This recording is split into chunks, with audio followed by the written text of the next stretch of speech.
from, you know, grabbing this third game, but anything can happen at this point. That's a really good return of serve deep into the backhand corner. So I think both players are almost looking for the break after the game to settle themselves, or have someone say, just keep it calm, don't do anything too drastic. Yeah, they're sort of, I think, nerves really, feeding each other a little bit, I think.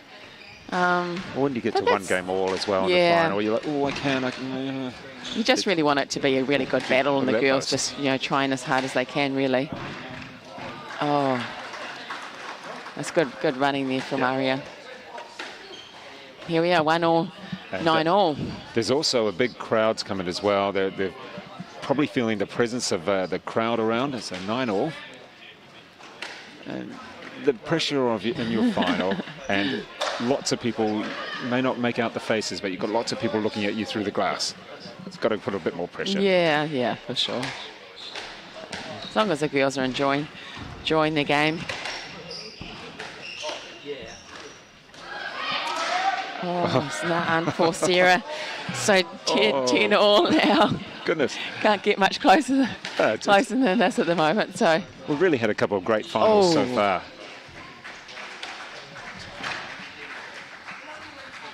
The drop shot. That's a great shot by Aria. That was well played. She set herself up there. And yeah, Zoe was sort of stuck at the back, almost given up on the rally, really. So game ball, so that's good news there for Bannister, using her brains to set herself up. Having to stretch for that one, though. Oh, she keeps getting it back. Yeah. Leper, not overly pleased with that, but she got herself in a good position to win it. And I think you can feel angry for that. You know, maybe not throwing the racket, but she was in the position to win it and made the error in the end. So it is now 2-1. As you can see there, the scoreboard working well. And we have... Yes, Aria Bannister up. She's won the last 2 games, so well done there. And come back with the 4th in just one moment.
So Shelley Kitchen, this particular match, the under 13 girls, we've got Aria Bannister in the red, purple uniform there, and in the black is Zoe Leather from Auckland.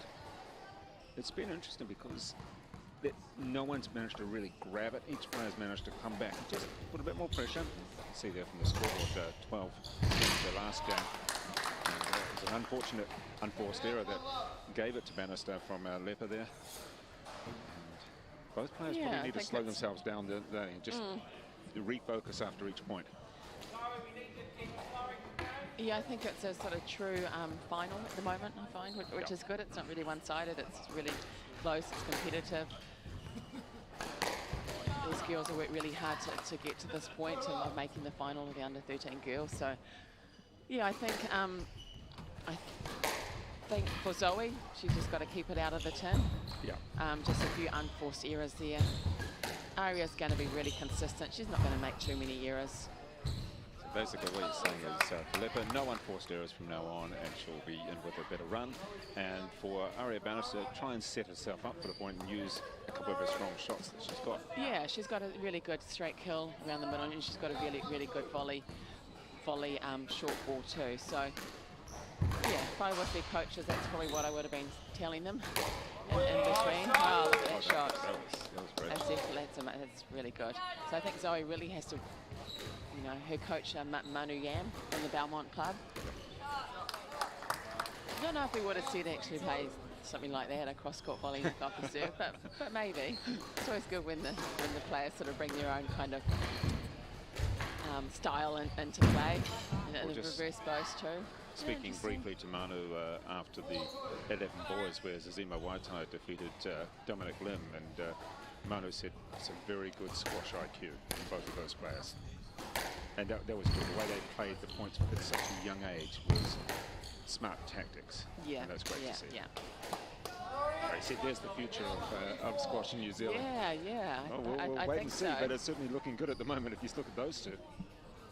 Yeah, you just want them to keep enjoying, and enjoying the game and playing, and also playing some other sports as well at this age, and just there's the era we've been talking about that didn't need to be hit.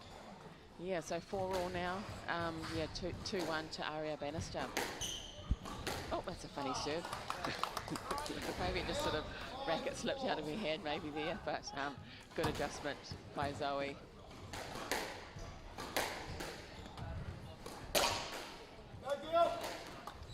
Sort of unforced error there from Zoe. Yeah, it's sort of not really necessary at this point of the game, but I know she just needs to refocus a little bit. I think it's a good shot. Oh, that's a great boast. Just going up. Yeah. I'm sure parents of both the girls are probably feeling quite stressed at the moment. Yeah, I would suggest they are. Line again down the backhand side. Let's see what we can do with this. Oh, that's a nice couple of shots. Oh, just chips it and hitting the tin. There we go. It is Leo. Oh, yep. Oh, there's that backhand volley straight into the wall. And she had a little lead there as well, which she got pretty quickly. Just a little bit. Setting herself up. Where's she going to go? Oh. Nice play. Oh, that's a great rally. Good rally. Go, Zoe. Oh. Oh, what's the ref going to do?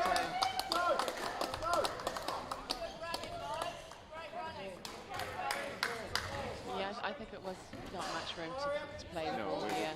We're just waiting for the call there, and let's the score. Zoe Bannister, here we go. Gee, that's good running there.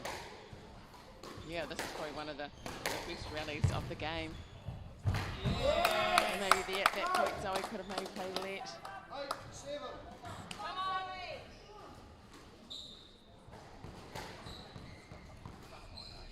We really are seeing some good quality rallies right now. And both players. Playing that red. Yep, that was a good rally again. Let's see it as many times as possible. Zoe Leather. Fist pump there, she comes back to 8-all. Wiping her hands down the wall, getting rid of some of that perspiration from Aria Bannister. Did suggest we might be going, well, I was about to say going 5, but then Bannister takes the point on unforced error from Zoe Leather. Yeah, this is a great battle. Girls are just... Oh, no, don't throw your racket. You're about to, so you can see her getting pretty angry with herself. It won't get Aria's got 2 match balls. Yeah, 10-8 match ball. So these two 12-year-olds, one from Whanganui and one from Auckland. Very intense battle. Oh, well done. Yeah, that's a really good point from Zoe. Probably a few nerves and that'll calm her a little bit, won't it? I think so. Always, when you're saving match balls, yeah, with a shot like that, you've got to be pretty happy with that. Just has to stay calm. Oh, 10-all. It was worth a shot, wasn't it? Yeah. I think this game was always possibly going to 5. Yeah, I was about to say that, and then we had the game ball to Bannister, but well, match ball. Yeah. I think Zoe's still a little bit nervous. She's sort of playing some. Oh, she's probably played that shot quite a number of times in this game. Gee. There's some high-risk shots, but they've come off so far for Zoe Leather. But, gee, you know, if you're going to go for it, you're going to... No, it looks she was ready to play the serve, and that's the tactic of Aria Bannister, just to slow yourself down. Yeah. Zoe wanted to play on. She just won that point. I want to win another one. Yeah, exactly. She's just won 3 points in a row, so she's really wants to keep going ahead. That's a great turning. Well played. From match ball down to taking that game, and now we are going 5. We've had a couple of relatively short contests. In the previous 2 matches, the first 11 girls final won by Agatha Griffiths over Casey Ellery, and then Zizima Waitai winning the 11 boys for the 2nd year in a row over Dominic Lim. And this particular one, the 13 girls, is going the full distance into 5 with Zoe Leather against Aria Bannister.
And now into the 5th game. This very exciting 13 girls final. Zoe Leather in the black against Aria Bannister. Bannister from Whanganui and Leather from Auckland, coached by Manu Yam. See Bannister just serving. 1 all already in the 5th. And Shelley Kitchen. It really has been entertaining, hasn't it? Quite intense, quite tense for us as well. There's a big crowd around. 170 players in the whole tournament, but we've got players and coaches and also family all watching very intently, whether it's here on site or around the country.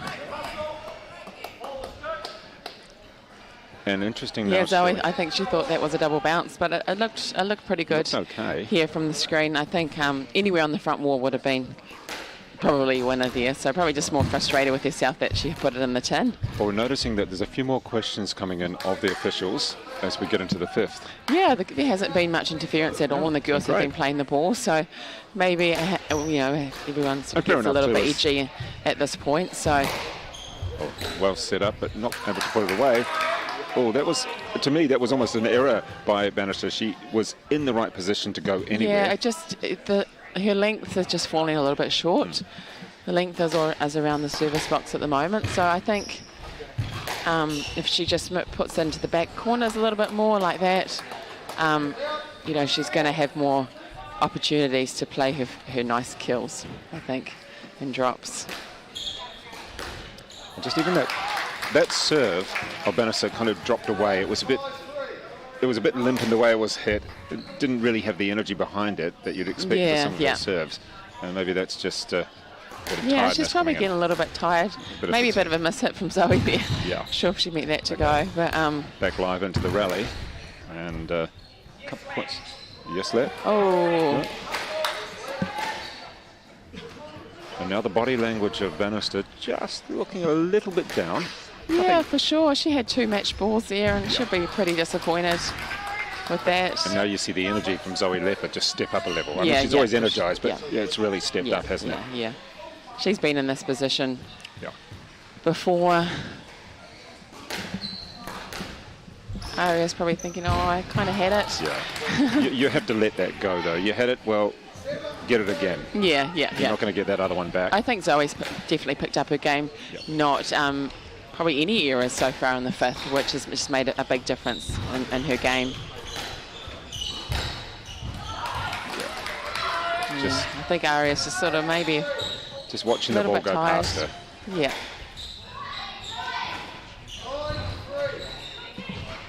So 9-3. Zoe Leather. Oh, got caught by that one though. And even for Leather, who's got that energy, she almost has to calm it just a little bit, otherwise she'll get overexcited on it and the odd error could come back. Yeah.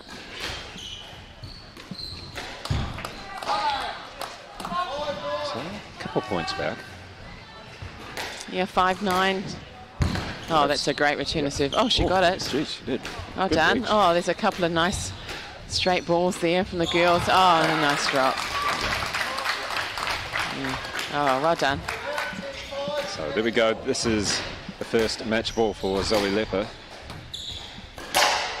Oh, went for it. Yeah, she did. I mean, she's not gonna die, waiting for it, is she? She's gonna go for it. Yeah, for sure.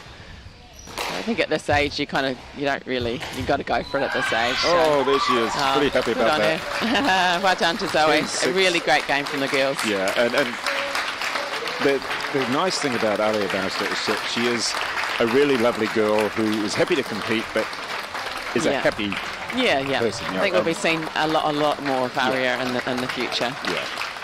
So congratulations there to Zoe Leather from Auckland, winning in 5 games over Aria Bannister in this, the 13 girls final.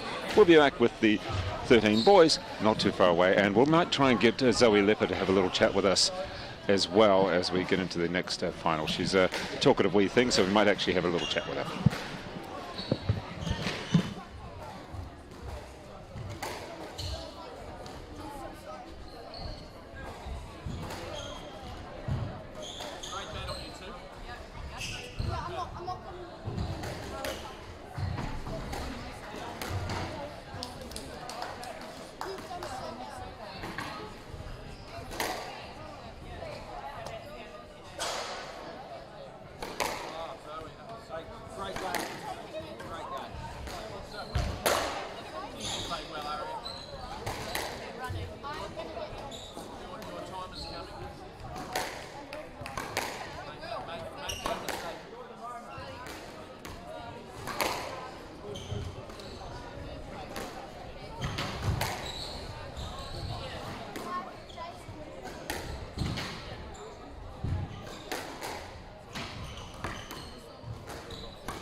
Well, ladies and gentlemen, now let's get ready for the 13 boys final, and just underway.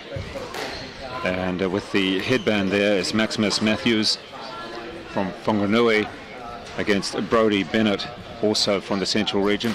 And we've got a little bit of a guest coming around with us, and this is Zoe Leather, and she's just about to put on the headphones and join us.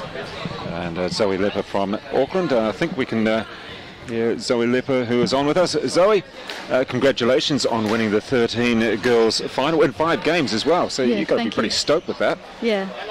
I mean, just that was a real battle, wasn't it? Oh yeah, Aria's been training up where she lives, and she's been training really hard, and I knew I was coming into a real tough battle, and I managed to get it through. It really would have gone both ways, but it just depends who got there at the end. Yeah, you did very well. And are you still 12 or are you 13 yet? I'm 12. 12, okay. I'm turning 13 next year. Okay, well, goodness, you're a youngster. I think Aria might be 12 or similar as well. She's turning 13 in a week. Oh, goodness. Okay, so a couple of real youngsters in the final there. You play squash every day, don't you? Yeah, I don't. I don't have another sport, so. Yeah, well, that's all right. You can you concentrate on one, but it is something that you love because you love competing out there on the squash court, don't you? It's something that I look forward to every day, just to go out there and have a big. You don't get sick of training or anything like that?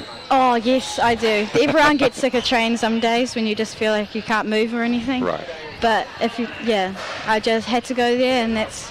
Okay, so that training helps you get better and helps you potentially win a national title, doesn't it? Yeah, it does. Oh, that's good work. What school are you at? You're at an intermediate school? Yeah, I'm at Infused Māori school, so you can't speak English. Oh wow. So yeah. Oh yeah. Well, you can speak English, but it's just that Maori is the language. Yeah, so the Māoris, you have to speak Māori. Okay. And it's teaching you the Māori language. So te reo all the time. And it's trying to get lots of people to learn it too. Oh, great. Yeah. That's whereabouts is that? It's over in Auckland. Yeah. Okay. It's in Mount Eden. Okay. Oh, that's great. And just to have. You're of Maori descent. Do you know what's your whānau, what's your iwi? Yeah, I know my whānau. My iwi is. Can't quite remember. Yeah. Doesn't matter. It'll come to you. That's okay. I'm sure your mother or father will let you know. That's okay. But so you are multilingual. You can speak Maori quite well. I'm learning this year. Okay. So it's my first year. I've just started. So would you like to give me a Maori phrase or say anything? Well, you don't have to. Putting a lot of pressure on you now, aren't I? More pressure than what you had on the court. Yeah, you are. Oh, sorry, Zoe. Nah, jokes. But that's great. So next year you'll be going to a high school, or will you be staying at the same school? I'm year 7. Okay, yes. So yeah. Okay, so you've got a little way to go. I keep on getting all the schools. And what about, there we go, we've got the score up. We'll just give an update here. And first game went there to Maximus Matthews from Brody Bennett, both players from the Central region. Yeah. And good to see so many different players. You know that there's so many different players from Whangarei. We've got Riley, Jack Peter Bonquist, through to a lot of players from Southland. Isn't it good to have so many from different... It's actually quite good to go over to the South Island, because then you can meet new people. Yeah. And there's people who can't come over to North Island, and it's actually a real challenge in you and stuff like that. Because it has been very restrictive for Auckland players. Yes, you can play a few smaller tournaments around Auckland, things like that.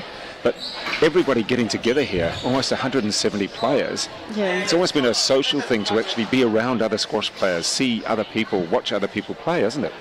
Yeah, it's really good. It's a good experience too for us Aucklanders. We've been in lockdown. Yeah. So and it's nice to get out of it. I was so excited to get out of Auckland. Okay. Yeah, of course. I mean, just getting on the plane again has been a novelty, hasn't it? Yeah. Good.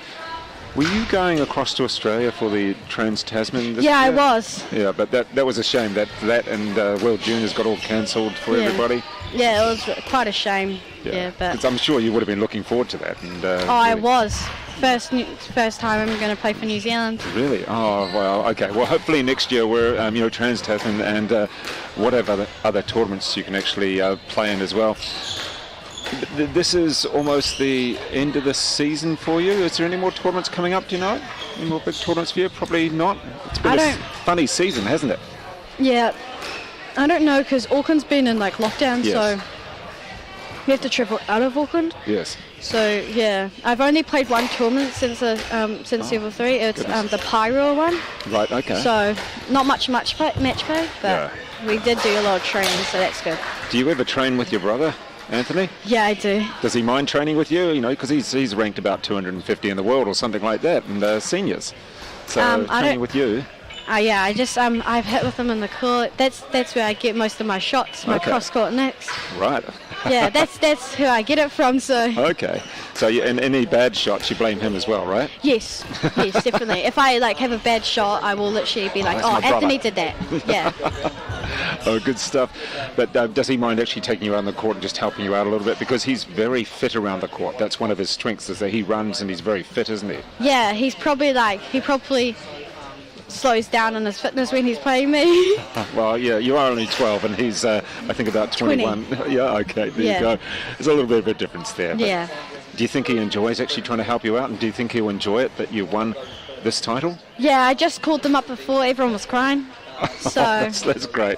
So that was your dad and Anthony, and is it your mum who's here with you? Yeah, me and my mum had a few little shared tears. Oh, that's nice. Yeah. I mean, it's your first time. Did you win the 11s in the past? I'm just trying to think. What do you? No. So Grace took that 11s. I won the under 11s Northlands. Ah, okay, right. So this is your first big national title, and maybe the first of many.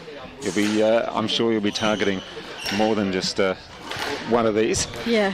All right. Well, Zoe, look, that's really great to talk to you, and just remembering that you're only 12, and that was a very tactical game out there. For the ages of both of you, both you and Aria, it was quite tactical. You guys tried to work the point, and it wasn't just, just go for smash a big shot. You really tried to play the point, didn't you? Yeah, because we're also really good friends. Right. It's kind of hard, because we haven't played each other. I haven't played her since 2 years ago. Right.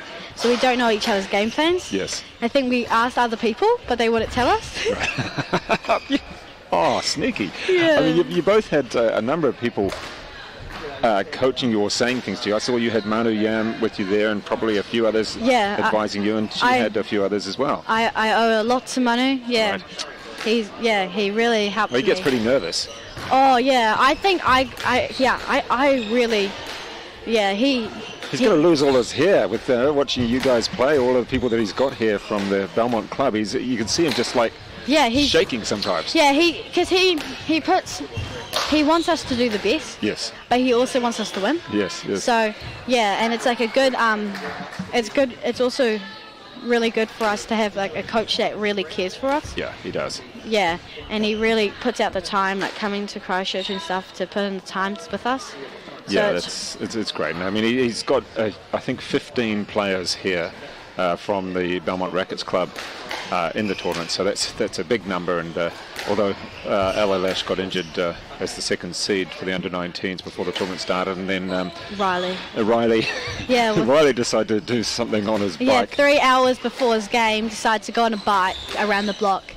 Not even resting, thinking, go on a bike. That's kind of like a typical Riley thing to do. Yeah, he is. But he just loves being active. Yeah, he loves being active. Yeah. He really does. Every time after training, when we'll wear tight and stuff, he's like, let's go play crazy. Yeah. So he's I mean, it's great to have that energy. Just for you, your energy on the court, you must be eating quite a lot to get that energy, or do you eat a lot? No? You just got I eat what my dad puts on the table, so no.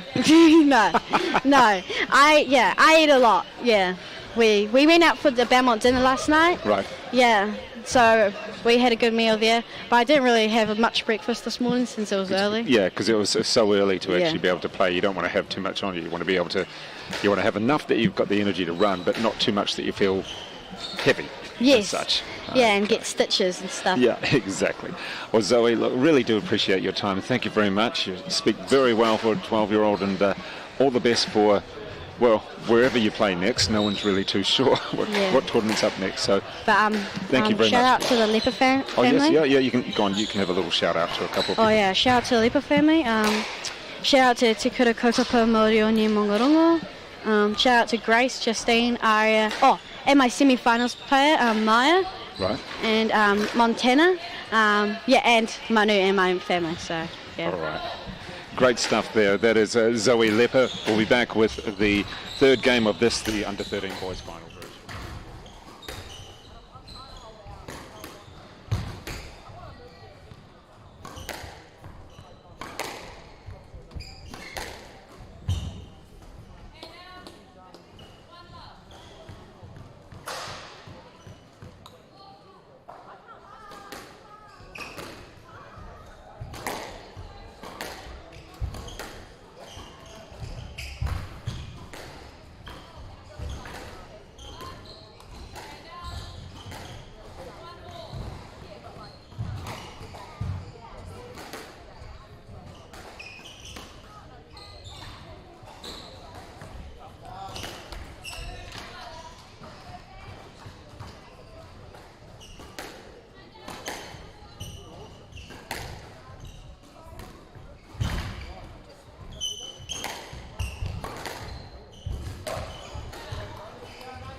Now into the 13 boys final.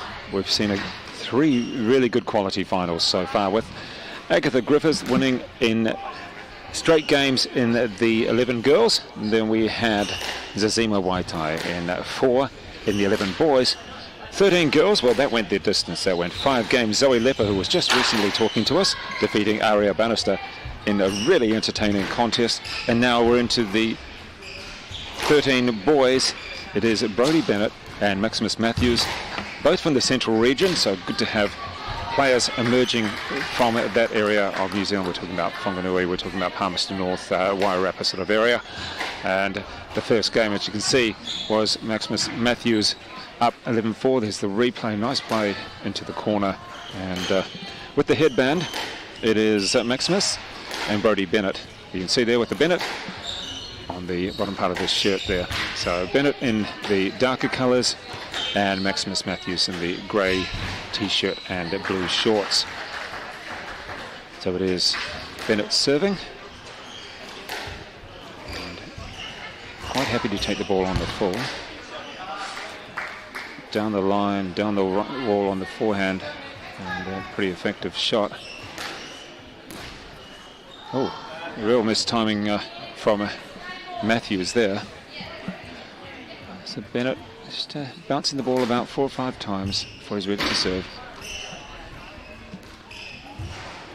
And now the game ball, and the game ball quickly won, so 11-6.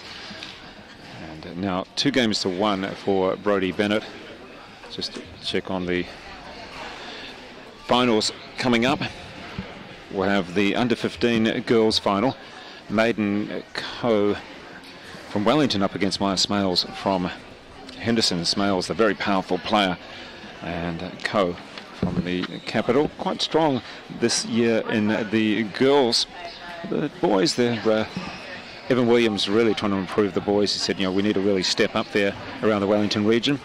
And the under-15 boys, there's a couple of players from Marlborough, and that is Hibbert and Prince. And it should be a good contest there. Prince from Kaikoura, but going to Christchurch Boys High. Under-17 girls final, it's Sophie Hodges from Hamilton against Gina Gregory from the Hawke's Bay. And from Hawke's Bay now coaching is Winona Joe Joyce. So really moved on from being a junior herself not so long ago to coaching other players. Under-17 boys final, another player from Marlborough, that's Paul Moran, against Mason Smails, who is from the Henderson Squash Club. In fact, I think we've got 3 players from the Henderson Squash Club in finals today. Yes, we have. Natalie Sayes from Remuera Club in Auckland up against Georgia Robkey will be the under-19 girls final. And the under-19 boys final, Elijah Thomas, finalist last year in the under-19, against Leo Fatialova. Both of those players with PSA world rankings. That should be a really good contest. We had Elijah Thomas very strong in his semis yesterday, and Leo Fatialova playing one of his best matches for a long time to defeat Glenn Templeton in straight games. So starting now, though, into the 4th game of this, the under-13 boys final. The 2 central players, Brody Bennett against Maximus Matthews, and it is now Matthews with the serve at 1 apiece in the 4th game. Nice down the wall on the forehand there, and at the point to Matthews, using the backhand serve from the forehand side of the court.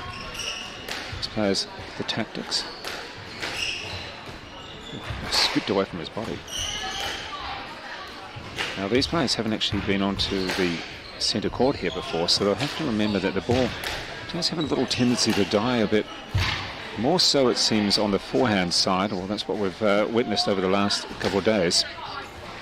Yesterday we had 160 matches throughout the 8 courts here at the venue, the Kashmir Club. Over the whole tournament, around about 310 matches being played. With 170 competitors, we've got all the family, the friends, coaches, and really creating a good atmosphere here. And Matthews, not quite running away with this game so far, but certainly very impressive for the 5-1 lead. Oh, gee, the power there from right in the corner.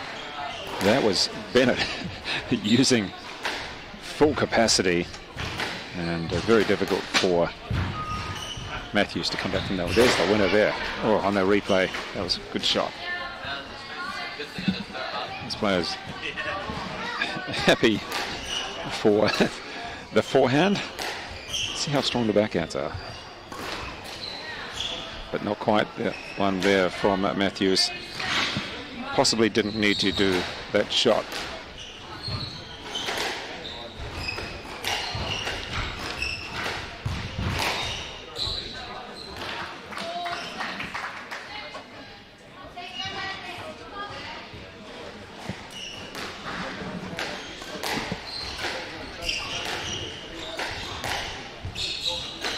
Players very happy to let the ball go long, or to play the ball long. Not too many drop shots so far.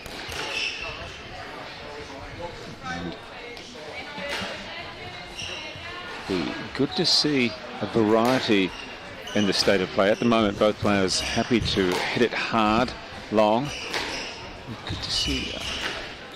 Oh, there we go. That's a shorter ball. Oh, turns nice. Oh, not quite. Oh.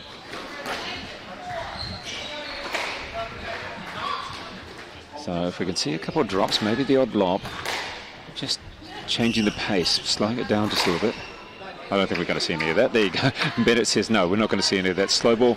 I'm going to have a go. There it is. Let's see this forehand there. Whack. Not much subtlety, but it was very effective, and that's all that matters in the end.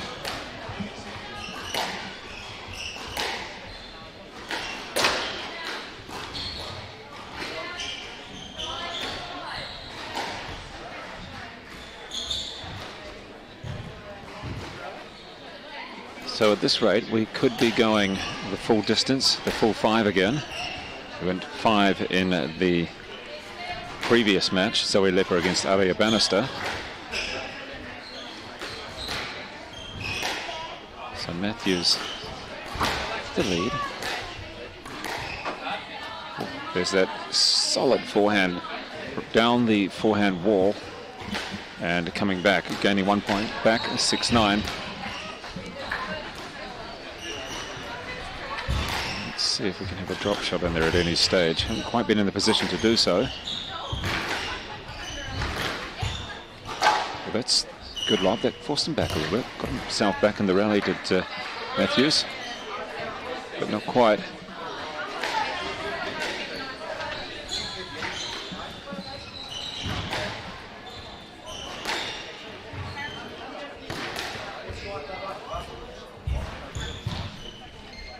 That's a nice play. It's quite on enough on the drop though. But better idea. Switch it up. Well, forcing his way back into this, the 4th game, is Brody Bennett.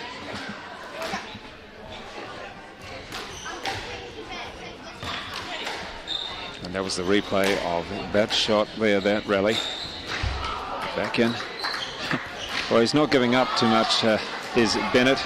In fact, forcing back to 9-all, and the thought of going 5, well, Brody Bennett didn't like it, and certainly staying in. Let's watch for that forehand. Certainly favours it down the wall, down the forehand wall, rather than cross court. Oh no, there's the error there for Matthews, and he's given the game ball and the match ball the advantage now. Goes to Bennett. See what he can do here in this match ball. Back with it. It's live. It's a nice depth.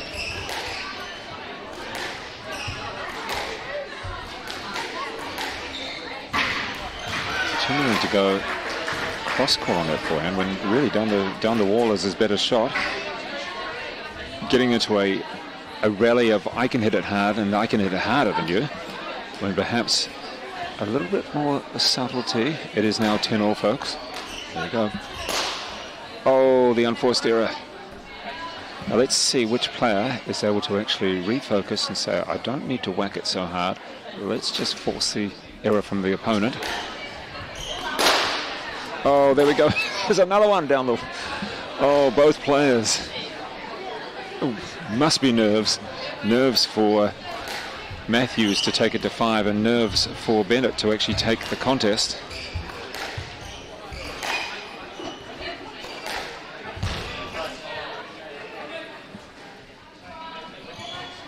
And now it's switched around from game ball or match ball to game ball, and oh dear, that was Brody Bennett, had the advantage, had a game ball in there, and instead drops it with a couple of errors, and good work by Matthews means that we're going to 5.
into the fifth of this, the under-13 boys final. Brody Bennett, Maximus Matthews. You can see Bennett with the serve there and the all-black shirt. And Matthews with the grey t-shirt and blue shorts. Well, certainly Brody Bennett will be possibly berating himself inside his mind how he had the opportunity to take the contest, take the match in the fourth game, but wasn't able to. And Maximus Matthews was able to hold it off and come through to take it to a fifth game. Both players very keen to play the ball from the back of the court. Haven't really had too many opportunities to actually push forward and use a drop shot. Both love the forehand drive down the wall, as you can see there from Maximus Matthews. And that tends to happen with players of this age. If you can hit it hard, particularly on that forehand, go for it. And these two certainly have been. Perhaps if they can just add a little bit of a lob or maybe a drop shot to their repertoire, that might really help them. But certainly in a final like this, stick with what you know, and that's what they have been doing. So Brody Bennett, a little bit of an almost inside-out forehand on that one. And it gives him the advantage, the 2-point advantage of 5-3 into the fifth. Next game coming up is Maiden Co from Wellington against Smails from the Henderson Club in Auckland. That's good recovery. Back into the rally here. Nice pace, took the pace off that one. And just dropping that shot there. Good spirits so far. You can see there's a bit of pressure coming in for these players. Pressure on themselves. I don't think anybody else is really telling them you have to win. Certainly coaches will be encouraging them.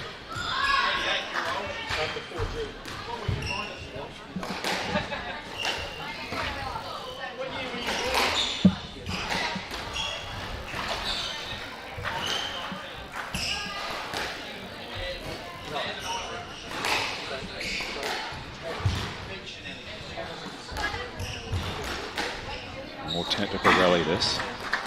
Oh, but then the arrow very close to the back wall of the backhand.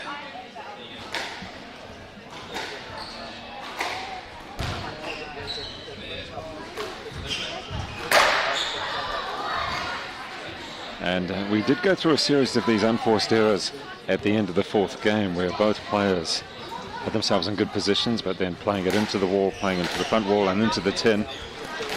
Whether it was the nerves or just pushing a little bit too far. That was a much better point by Bennett. Took the pace off, almost chopped it from his legs close in. And here we go. A 2-point lead again. He's just managed to maintain that lead for most of this fifth game. Got turned there. Oh! And the let there. So still 7-5.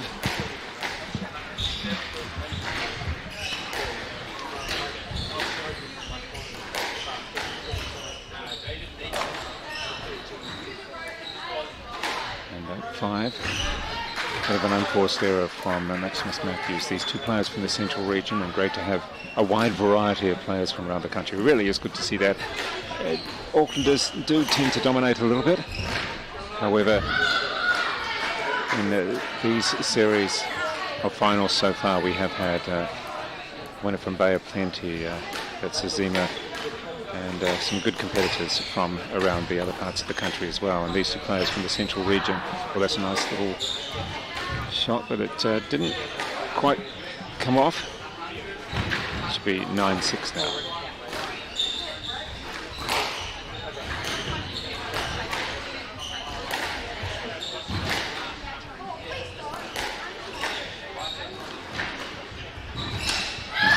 There,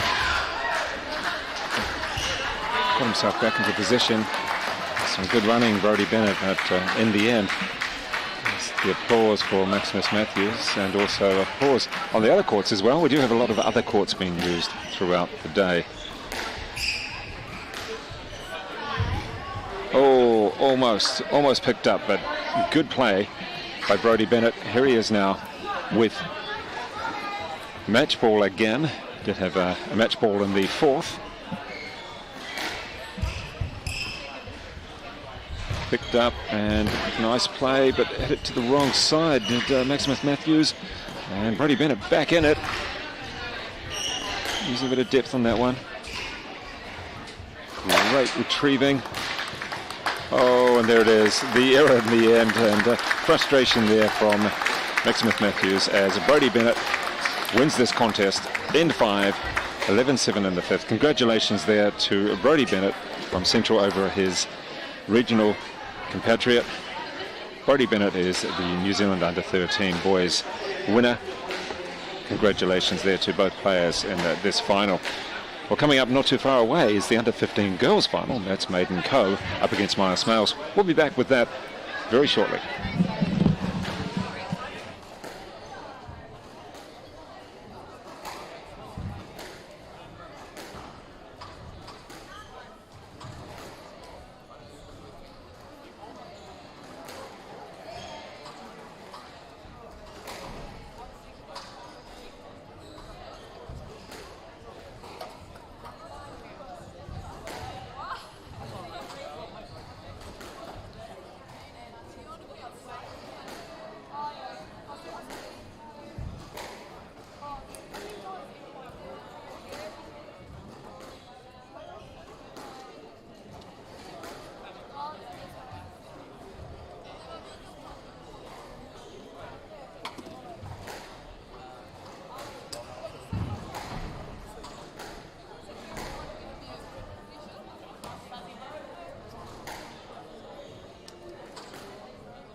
Aon has been helping Kiwis strive for sporting success for over 20 years. As New Zealand's leading insurance broker, we can also support you when it comes to your insurance.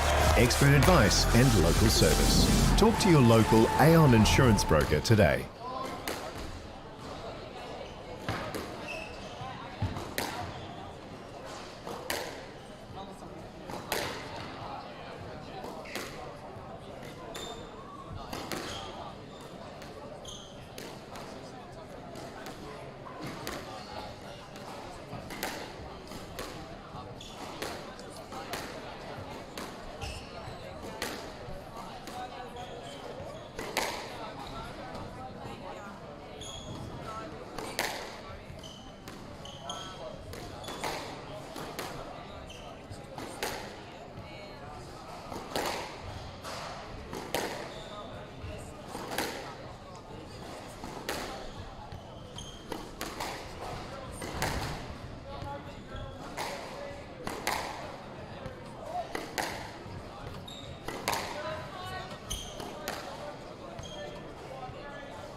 Ladies and gentlemen, this is the Aon New Zealand Junior Nationals 2020 here at the Cashmere Club in Christchurch. And we have had so far 4 very exciting finals. The winners, Agatha Griffiths from the 11 girls, Zazima Waita from the 11 boys, Zoe Leather in 5 in the 13 girls, and then Brody Bennett in the 13 boys, also in 5. This final, though, in front of us is the under 15 girls final. It is Maya Smails from Henderson, and she is in the yellow top, up against Maiden Lee Co from Wellington. You can expect some powerful hitting from Maya Smails. She likes to really let the ball stay hit, but Maiden Lee Co, she's got her tactics, no doubt, of if I can move my opponent around the court, I'm in with a better chance, but if I do stand and deliver against her, I'm probably going to be in a little bit of trouble. Interesting that Maya Smails is wearing a Columbia shirt. No, she's not from Columbia. She's from Henderson Rackets Club in Henderson Squash Club in Auckland. So here she is, Smails to serve. So look at the tactics, just slide down. Oh, that's a nice ball. Maiden Lee Co stepping into it, taking on the full, taking a little bit of pace off, and just driving it through with a little bit of subtlety down the backhand wall. You can also see, oh, not quite on that one, but some good tactics so far from Maiden Lee Co. She's been moving her opponent around the court, and Maya Smails loves that power, but a little bit of subtlety on that one though. Just dipped the ball through, coming back the second point, and as you can tell, it is Maya Smails from the Henderson Club in Auckland, but she's wearing the Columbia shirt. Up against Maiden Lee Co from Wellington, and Co has the tactics at the moment of trying to move her opponent around as much as possible. Don't give her that hitting zone, because if she does give her the hitting zone, she could be in a little bit of trouble. Shelley Kitchen, she's a very powerful hitter, Maya Smails, isn't she? Yeah, she's really strong. So just seeing the shot there. Yeah, probably a little bit nervous, I think. Yeah. Both girls going into this match. Exactly. Yeah, Maya's return to serve there just a little bit loose. She's got to get into the corner. Well, it was a quick start for Co, because she just reeled off the first 3 or 4 points really quickly before I think Smails had even realised the match had started. She hadn't really hit much of a shot before that happened.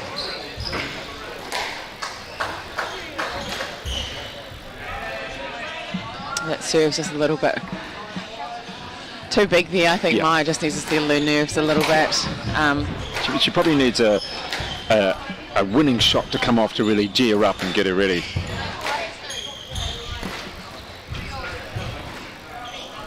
Oh, it's a nice shot from Maiden. Well, she's got her tactics sorted out. She's obviously got something in mind. The coaches said this is how you should play against Smails, and she's doing it pretty well at the moment.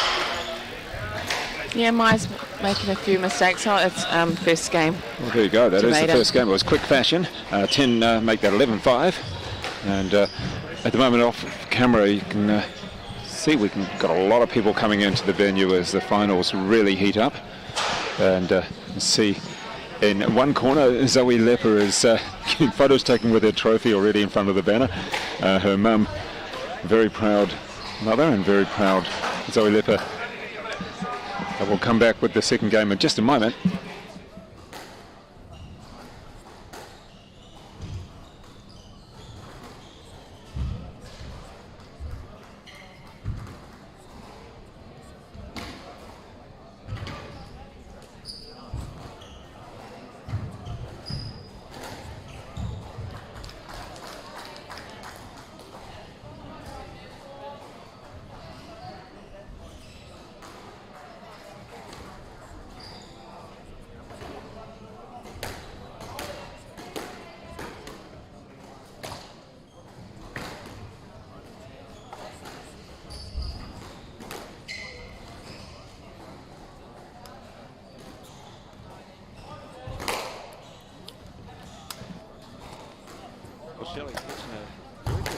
by Maiden Lee Co. She seemed to really stick to her tactics, didn't deviate from them too much, didn't get into a out-hitting rally, because I don't think she's going to be able to out-hit Smails down the middle of the court on the forehands.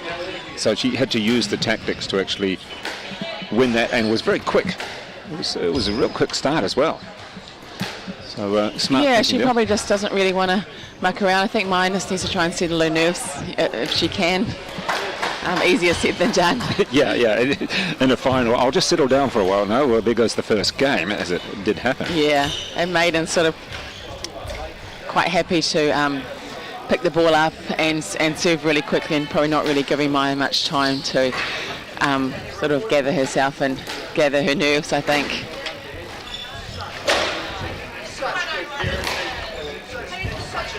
That's a great shot from Maya.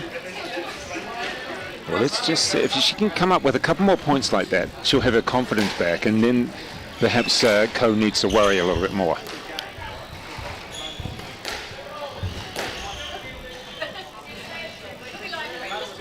There's a little bit of interference here in the middle of the court. Interesting, we really, in the 4 finals, it is 4 so far, then now into the 5th final, we haven't really had too much pressure put on the officials. No doubt that will come. When we get as they get older, they sort Leo. of start arguing a lot more with the ref. But, I think they're physically bigger as well, so there's less space on the more court. interference around the court. So, we've got all our national refs here this weekend, which is really good. What's It's good nice for the experience. players. They don't have to ref, which they love. Good experience with the refs and also for the players as well. Oh, Maya's come out to a really good lead. Well, this is in what this she game. needed, wasn't it? This is what she needed. Build that up to get her own confidence back, to know that, yes, I can play my shots. So, Now sort of Maiden looks like she's getting a little bit nervous now. So it's changing all the time with the girls in this match. So what would you say to Co right now? You're down 1-6. You won the first, though. What would you say? Is it just keep steady? Yeah, I think so.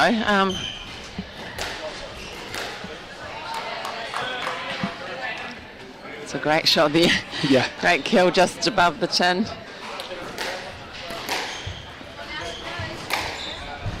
It's another good shot. Set herself up well, but getting pushed back into the corner. And It's a great drop there by Maya. From right back in the backhand corner as well. That takes a lot of guts to do it from back there.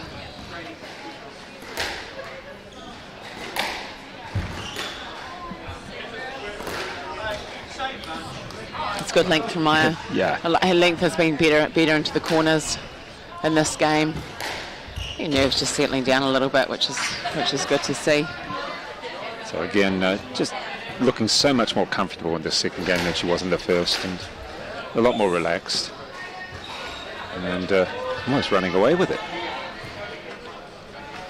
So if you were Co right now, do you reassess and say, I'll come back stronger in the third? Not that I'll give it up, but I'll come back. And then she's going to have to come back. Right. Yeah. Boy, that raced through quickly, didn't it, Shelley? It really did. So one game apiece in the under-15 girls final. We have Maiden Lee Co from Wellington against Maya Smails from Auckland. And the first, as you can see there, went to Co 11-5. The second to Smails 11-3. Coming up in the next contest will be the 15 boys. That'll be Chris Hibbert against Charlie Prince. Both those players from Marlborough region, so good to see some strength coming through there. Under 17 girls final, Sophie Hodges from Hamilton against Jenna Gregory, Hawke's Bay. Under 17 boys final, well, that's Paul Moran from Marlborough up against Mason Smails. And then we go into the under 19 finals, Natalie Sayes against Georgia Robke. And the final of the day and of the tournament will be Elijah Thomas against Leo Farialofa, and that should be a very entertaining contest as well. So we'll come back with the next game in just one moment.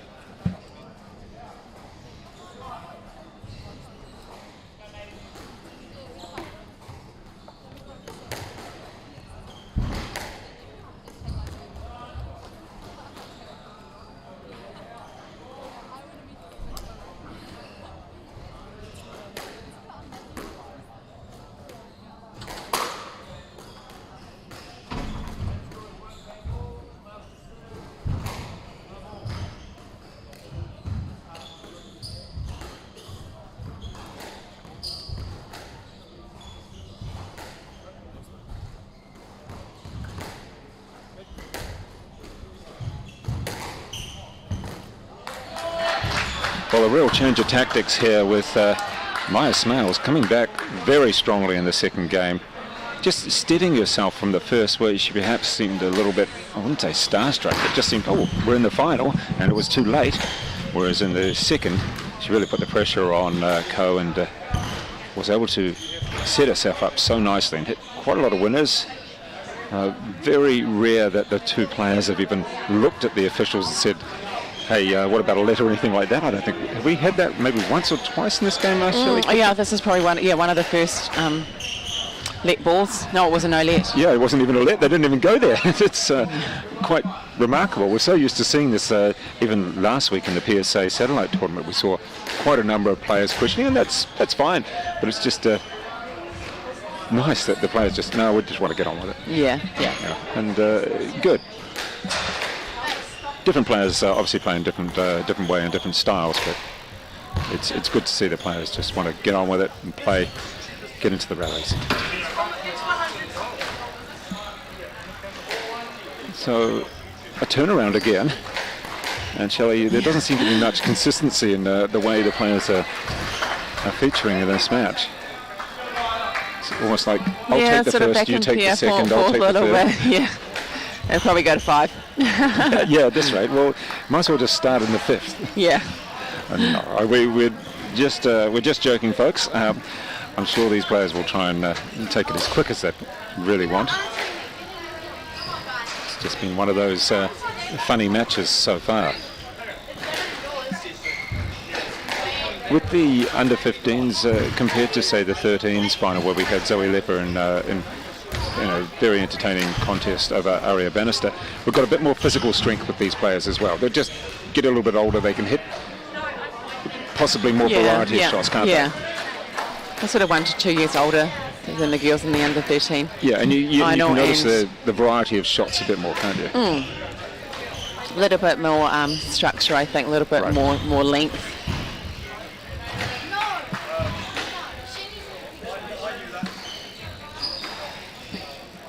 And again, quite warm temperatures outside. Hasn't seemed to really done too much on the court at the moment. You can see the two players getting a little bit squished into the corner. Oh, it's a hard luck for Maya. She's sort of, Maiden Lee was really stuck behind her. So yeah, it'd be nice to Maya just to get it back, regroup a little bit. Well, she doesn't want to let this one go though. She should try for each point, just even if she loses this, at least put a bit more pressure on. Yeah, just so she gets a better start in the 4th if it goes to 4, if she loses this game.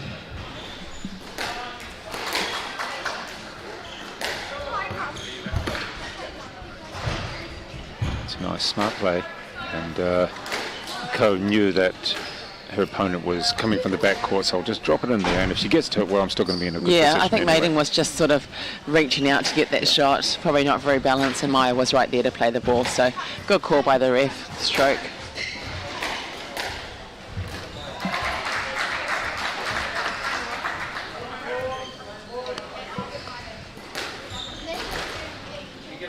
Oh. So I was just looking at that and thinking, gee, that was a bit of a wild swing, but certainly didn't come off, and Co now with 2 games to 1. And this, the under-15 girls final. It's our 5th final of the day, and around about 60 odd, maybe more matches that we're getting through today. But here, 10 contests, 10 finals it is on centre court. Aria, can I give you your t-shirt?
And so we have Maiden Lee Co from Wellington with a 2-game-1 lead over Smails from Auckland. It's been a little bit topsy-turvy in the way that it's gone, because Co dominated the first, and then Smails seemed to remember that she was actually in the game and took out the second 11-3. But then the reverse again in the third. And really the tactics of Co very much essential here, that she's trying to figure out how to play against the power of Smails, who certainly in this first and third wasn't able to use it. Here we go, and putting it away, not quite the retrieving again from Co, letting her stay in. And 3-5 lead already. And if Maya Smails doesn't set herself up, she'll be looking at having to execute a very big comeback. So it is a point back now. She's on the board, and this the third game. There's Smails wearing the Columbia shirt. And that one way over the wall. What Smails needs is a point to really go her way, a shot, a rally to go her way. And then she'll have the confidence again, but, well, that one worked. So now 2-4. Just lifting that one quite strong. That's a better forehand. That's one of her key shots. And when she hits that forehand, it stays hit. It's a very powerful shot. It's a good shot. 3-4 now. Oh, nice little dink. And takes that point for the 5-3 lead, Co. We saw a couple of points there where Smails came back in a couple of her regular shots, powerful forehands, putting it back in the match. Here we go. But Co knew where that one was going, so she was able to anticipate and go.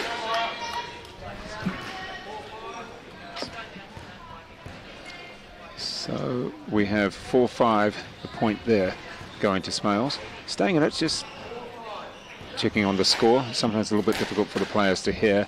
A lot of noise outside of the court with spectators and fans and players, coaches. So a mini comeback here from Smails. She's got it back to 5-all. Looked a little bit slow to start again in this, the fourth game.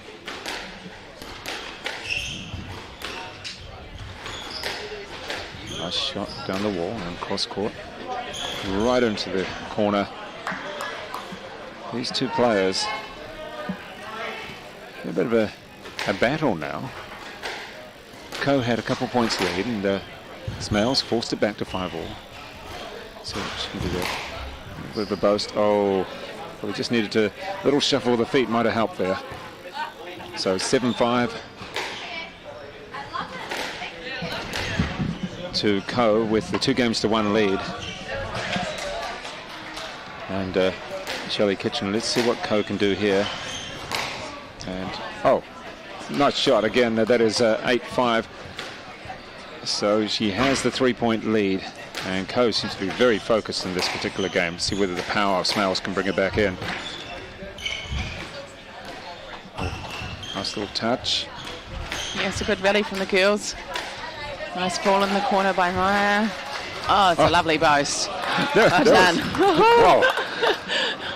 It almost came out of nowhere. You're thinking, was she going to go down the wall? But nope, boast across court, and very successful. Yeah, it's a great shot. That's a really good serve. Well, she's got a couple points back. They're unforced, a winner, and then an unforced error. Yep. Well, we saw Zoe come back. Yeah, well, that fourth match in the under 30 girls. So,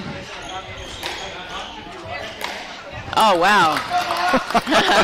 What a way to get yourself back in. She's still a point behind, but gee, winner, boasting winner, an error, and then the down the wall winner.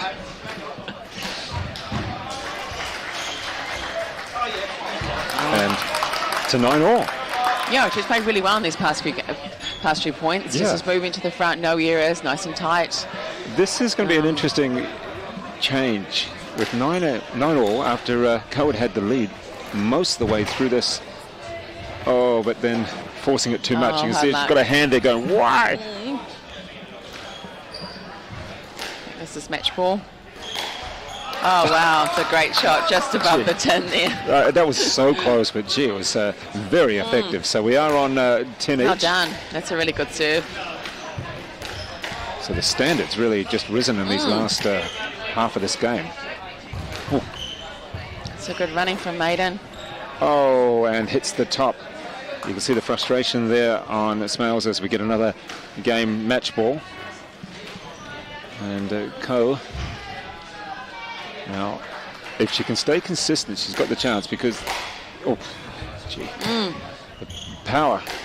Smails just stepping it up. And it's a great shot there. She hit the first few balls so hard, and then she just took the pace off in that one. That was smart tactics. Gee, really gutsy going for a cross-court drop at that point of the game, being match point down. Well, that just seems to be the style.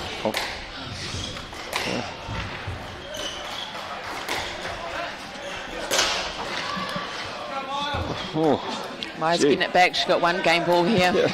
Are you feeling the tension of this one, Chuck? I think so. Yeah, I think the players are as well, because and suddenly the crowd is really watching this, and sensing something.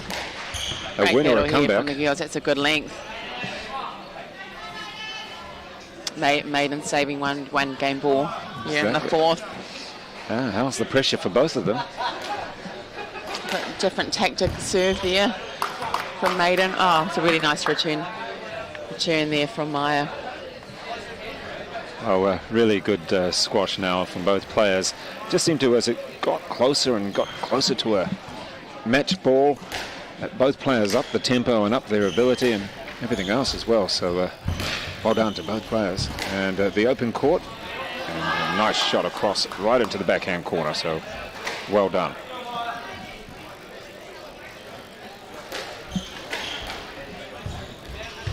Oh, that's a nice shot. That's a nice shot. The temptation is, when you're that close and you have the advantage, is to almost hit it so hard, but she took the pace off. And that's a great shot from Maya. Oh, well, it seems to be saying great shot a lot, but at least we're saying Maiden it. was a bit tentative going forward on that short ball, and Maya's too good in the front of the court. Clean it. Out of the way. Oh. Well, we're gasping for air, the two of us, and we're not even playing. And as crowd and everybody else builds up around watching. Oh, reached the ground in the end. It's a good ball to the back of the court. Oh, it's a great cross court. Well great done. Game from the girls. And congratulations there to Maiden Lee Co from Wellington. Just Shelley, is she close to national selection? Is she where is she sort of set, Maiden Lee Co from the capital? Yeah, she's really competitive. All these girls sort of trans-Tasman team, and possibly representing New Zealand at the World Junior level in a few years' time. Right. So yeah, all the girls are they're all pretty close. All the players pretty close at the moment. Yeah, it's really good to see. Well, that's good to have so many close players, because they keep on challenging each other rather than one person that's way out in front. Yeah. And so good to see so many different players. And Shelley Kitchen, I'll let you go and maybe have a chat to some players, and good to see such depth coming through.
Now for this, the under-15 boys final, it's Hibbert against Prince, both players from the Marlborough region. Prince from Kaikoura, and are going to score Christchurch Boys High. And Hibbert, the taller player there, you can see his name on the back of the shirt there, so easy to figure out who he is, but he is the taller player hitting the ball now. And there should be a really interesting contest between these two players from the same region, and great to have players from all around New Zealand competing so well. This is the under-15 boys final, but we just had a really entertaining contest with the under-15 girls final, and joining me now is the winner of that under-15 girls final, the winner Maiden Lee Co from Wellington. And Maiden, great to have you with me, and you got to be really stoked having won that. Is that your first national junior title? Yeah, it is actually. Oh, well done. So, you know, just coming to Christchurch and coming up against a player such as Maya, who hits the ball so hard at times. So, did you have some tactics in mind? Yeah. So my coach said that... And who is your coach, by the way? Oh, Nick Meter. Nick Meter, okay, yeah, very good coach with the junior players. He must be very happy as well, but he gave you those tactics? What did he say? He said that hits it hard, but she doesn't really run as often. Like, she runs, but she doesn't, like, run all the time. Yeah. So you really do have to think about what to do and stick with that tactic, because I'm sure you probably realised that you couldn't out-hit her that much, would you? Yeah, so my coach was saying that because she doesn't run, I have to make her run so that she gets tired. Yeah. And when she's tired, she seems to like hit the ball a lot softer. And that's what I did, and I just killed it. Okay. Because it got fairly intense there in that last game, didn't it? Yes, I was like yelling. I was like, in my mind, I was like, don't lose. I don't want to go to 5. Come on. It was just very intense. Yeah, it just happened that in the last half a dozen points, suddenly both of you raised your standards. She raised her shots and you had to keep on coming back at her as well. So that was pretty impressive. Yeah, I really enjoyed that match. Well, it does help when you win, doesn't it? Yep. So tell me a little bit about you. How old are you? You 14 or 15? I'm 14. 14. And what high school do you go to? I go to Te Kura Māori o Porirua. Okay. Well, we just had also Zoe Leather, who's in a similar school in Auckland, I believe. So, yeah, it's great. And then tell me, so is that learning and speaking te reo all the time? Yeah, it's a full immersion school. Okay, great. Yeah. And whereabouts in Wellington is that? Porirua. Okay, all right, so in Porirua. And which squash club is your club? Mana Squash Club. Okay, so you're on the coast a bit there, aren't you? Yep. All right. And so Nick Meter, how often do you get coaching with him? So I usually have solos once a week, but then I do like a team training with him. Okay. So probably like twice a week, kind of. Right, and do you play squash every single day? Do you get a day off? Yeah, sometimes, depending how I'm feeling at the end of the week. I'd either like have a hit on Saturday, but if I'm just not feeling it, I just have a day off. Right, and sometimes that's better than actually training, isn't it? Just to have a little bit of a rest mentally and physically. Yeah. What do your friends say? Do they know that you're a good player, and what are they going to say now that you're a champion? My friends at school, I tell them, like, they're all into netball and swimming and that, and I tell them I play squash and they're like, is that the sport where you hit it against the wall? I'm just like, yeah. They hit it against the wall a lot. And they're like, oh, is it the same as tennis? I'm like, no. Well, at least you can go back when you next go to school, I think in about a week's time, and say, actually, I'm the New Zealand champion. Oh, yeah. Yeah, come on, that's a pretty good thing to say. I mean, it's nice. And have you got parents or anybody here, or they've been watching at home? Yeah, my mum's here, but my dad... You seem to have lost her. You're looking around going, where's mum? Oh, she's the red-headed lady over there with the phone. And so you've got other family at home. Would they have been watching, do you my think? dad's at home looking after my brother. Okay. Can I bring them along? Oh, right. Oh, it must be nice to actually get out of Wellington. I mean, you didn't quite have the same COVID restrictions as Auckland, but to get out still and see so many of your rivals, your colleagues and friends playing squash, right? Yeah, saw a couple of them. Oh, no, that's great. Well, look, congratulations. You did a great job there beating Maya Smails, and congratulations there, Maiden Lee Co, and well done. We hope to see you in finals and maybe with titles in the future. Thank you, Dave. No worries.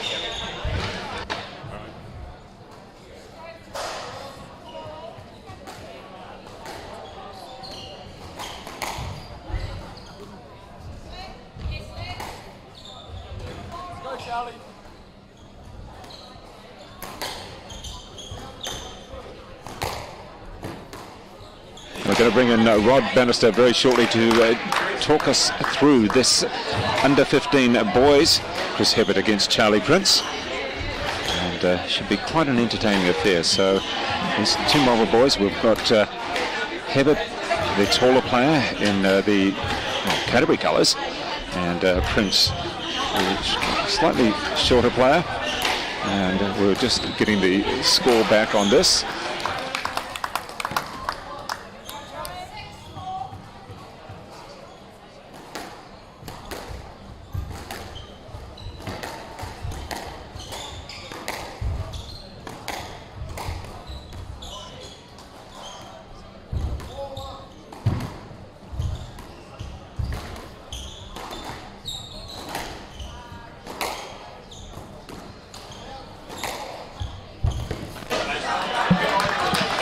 So the two players underway, and this the under-15 boys final. And we've got Chris Hibbert with the ball now, about to serve, and Charlie Prince to receive.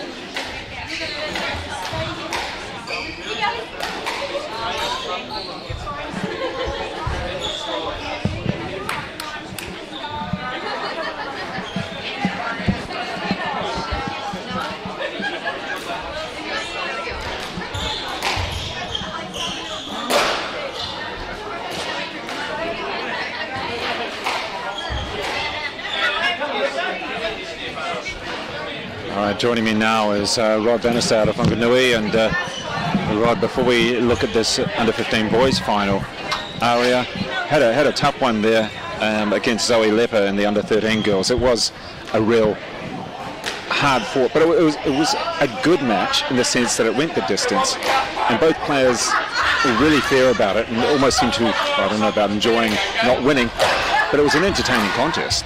Yeah, a few things out of that one, Dave, is that from a parent point of view, just really proud of her, really proud of the effort she put in, and what we've worked on a lot with kids at that age, mate, as you'll appreciate,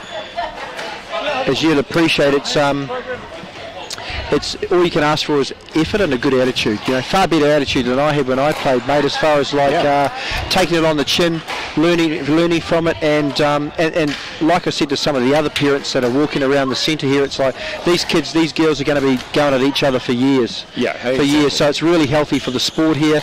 They're only little kids, and look, mate, as a parent too, I really enjoyed the fifth. I thought it's a great opportunity to learn. It's another experience. Well, the intensity of some of the... There we go, we've got the score coming up there, and it is game ball there for Chris Hibbert against Charlie Prince. So that's a nice rally, these two really drawing each other. There we go, just drawing out the point. No one's quite... Love that shot there from Hibbert, just being able to... Oh, that's a fantastic finish. This is just even that rally was great quality squash. And it may sound like a PR thing, but we have actually had some really good quality squash. The tactics from the 11-year-old boys, Zazima Waitai and Dominic, was great. You think about 11-year-old boys, the squash smarts. We had a little bit of a laugh between a few of us, with Dave. It's like Zezimar's been around for about 13 years and he's still under 11. You know, he's been here since he's been about 4. He's a great little kid and a character too, but I agree with you on the point of strategy and moving the ball around. It's really interesting today. Sometimes, as you know, you can get a semi-final match, which is a final, and then a final and all codes. It just becomes like a non-entity, or some kids don't perform. But right from the get-go today, I think the level's really lifted. There's been really big crowds here, and the kids have produced only quality. And I think with the pressure put on them from the crowds, sometimes that can take the standard almost down, because they're feeling the pressure of being in the final, feeling the pressure of seeing all these faces looking through the glass.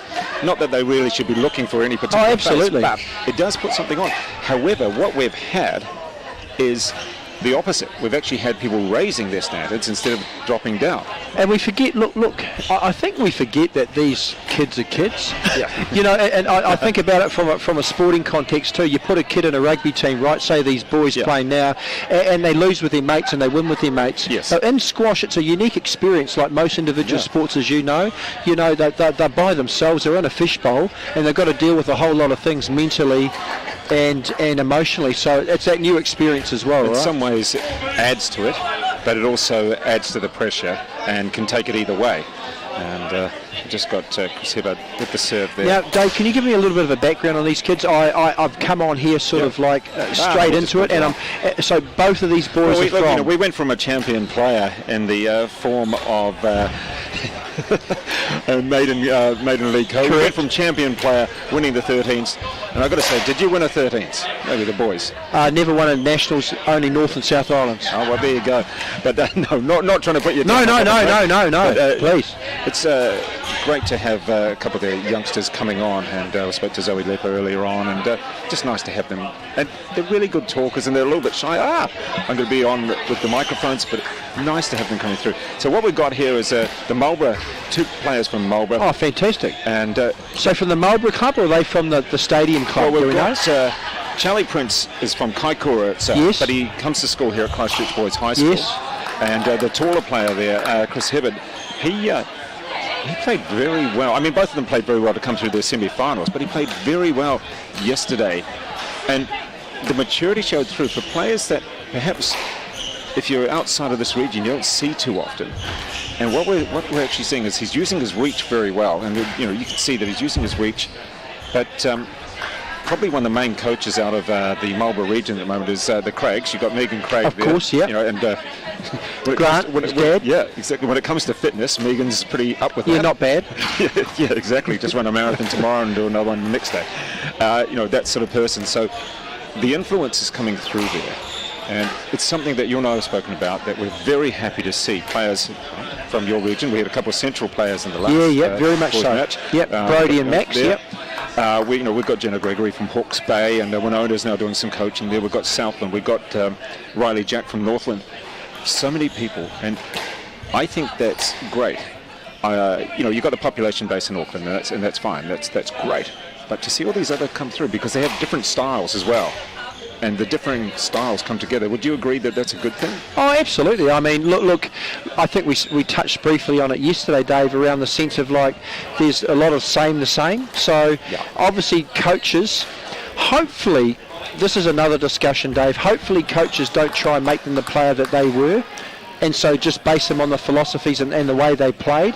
I'd like to see that the coaches be a bit creative as well, you know, and sort of look at some stuff that's going on overseas. I always talk about the Egyptians, right? They're unique. We're different people. We're different cultures, but I always look at the Egyptians. They're not scared to take the ball in early and take the ball in short, and so hopefully we can not work the kids or coach the kids how we think they should play, because we played like that. Well, it's something when you actually see different sports and people come up with their own original style, that maybe you can just assist with some parts. But I always looked at John McEnroe in tennis. He had his own very unique style, and some coaches wanted to coach that out of him. Why would you do that? Absolutely. And then you look at squash and you've got your own unique style. What about someone like the German Simon Rossner's got a fairly unique style. He's quite a tall player. The chopper, the tree chopper they call him. Exactly. So some coaches would have probably wanted to coach that out of him, but it's really helped him. He's been in the top 4 in the world, has maybe dropped down a couple of places at the moment. But just looking at the semi-finals for these 2 players, yesterday Chris Hibbert, he's the top seed, came through with a win over Liam Smith, who had a really long battle the previous game over Oliver Dunbar. Yeah, young Liam from the Waikato. Yep, so that was a win there to take him through to the final. And at the bottom half of the draw, we had Charlie Prince, the 2nd seed, and a tough one in the first 2 games over Freddie Jameson, 12-10 and 13-11, and then 11-8. It may have been straight games, but when you're playing those sort of those sort of games. It's great to see Freddie back in the game, actually, Dave, while we're talking about Freddie. Freddie as a real youngster, and again, it's not about Freddie, but it's his journey's been interesting. He's had a couple of sort of major operations to be back in the game. He's out for a couple of years. He was really dominant when he was young, under 11s, and it's just great to see him back in the game. I think he's got a real future, young Freddie, as well. It's just nice to see him back playing. The thing that we want to see now is these players continue on. We've got a big group of players around about the 17 to 20 age group in the men, who are all got PSA rankings, and is a solid group. So now what we want to see is these 15-year-olds and 13-year-olds try and continue on as well and create about 8. Well, already going through, Chris Hibbert taking the second game. So the first one 11-9 and the second one 11-6. I think he carried. It's interesting what you were saying before, Dave. Like he's sort of really methodical. I'm not going to say mechanical, but he's really methodical. He sort of plays the right shot at the right time. You know, he pushes the ball around nicely, puts a nice straight drop in. I saw he pushes the ball across court there, quite across the body as well, hits straight as well, but he's not a real big heavy hitter of the ball. We've seen a lot of heavy hitting today. And I know you give my daughter and that a hard time about smacking the ball, but in a good way, but it's like young Chris here is sort of, he's that 75% pace hitting to back wall. Well, and that's good. That's really good. Really good. You don't have to hit the ball as hard as possible. You know, and he's very tall. Standing next to him, I'm thinking, well, gee, I'm 6 foot tall, and I'm sure he's bigger than me. He reminds me actually of another Canterbury boy, Chris van der Sam. Actually, as far as height goes, he's still a very solid player as well. Chris goes all right. Yeah, and he's got a commercial helicopter license now, I believe. So I think he's trying to be like Richie McCaw, mate. He's got a lot of other things going on in his life, but he can still play some pretty good A1 squash. So I'm actually really impressed with young Chris. Charlie, you see the height already. Just absolutely, he's going to grow taller too. Absolutely, and young Charlie is it's sort of like Charlie sort of playing Chris's game, but what I find with these juniors too, what happens respectfully is that you can actually suck them into your tempo in that. So for example, I think this is how Chris obviously plays. Haven't seen much of him, and Charlie seems to be playing the same, but not as effectively as Chris. So at some point here, Charlie's got to change it up, throw a serve down the middle, serve from the left, hit a reverse boast. Maybe he needs to do something different. That was a bit of a lucky mishap for a start. We didn't quite expect that. See the body language and sort of the energy of Charlie for me. He just needs something different. I'm not sure he can also up the pace as far as hard hitting goes, but it's just this is really suiting Chris as he hits 3 balls into the floor. Yeah, as we say, nice things about him. That's the sort of thing though, as they start moving up, 3 errors in a row. You can do 3 errors maybe in the whole game, but not 3 in a row. No, 3 in a row just switches the confidence to your opponent. Isn't it interesting? Even, I'm not going to say at this level, because this level's getting pretty good now, but even at that under 13 level and that, you can't afford 3 mistakes now with these kids. They're getting so efficient.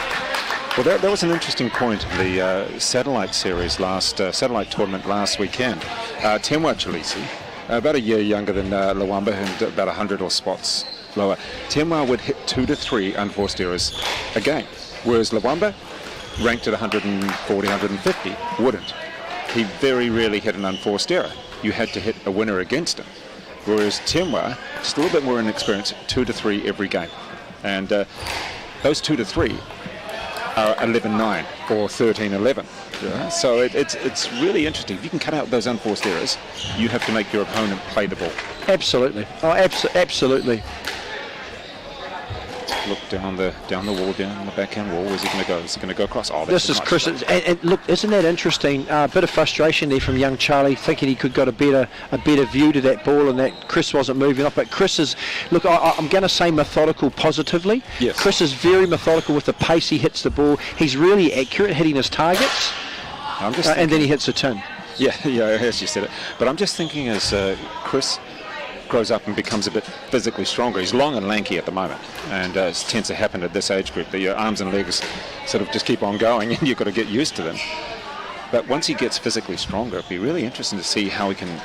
The power will probably come.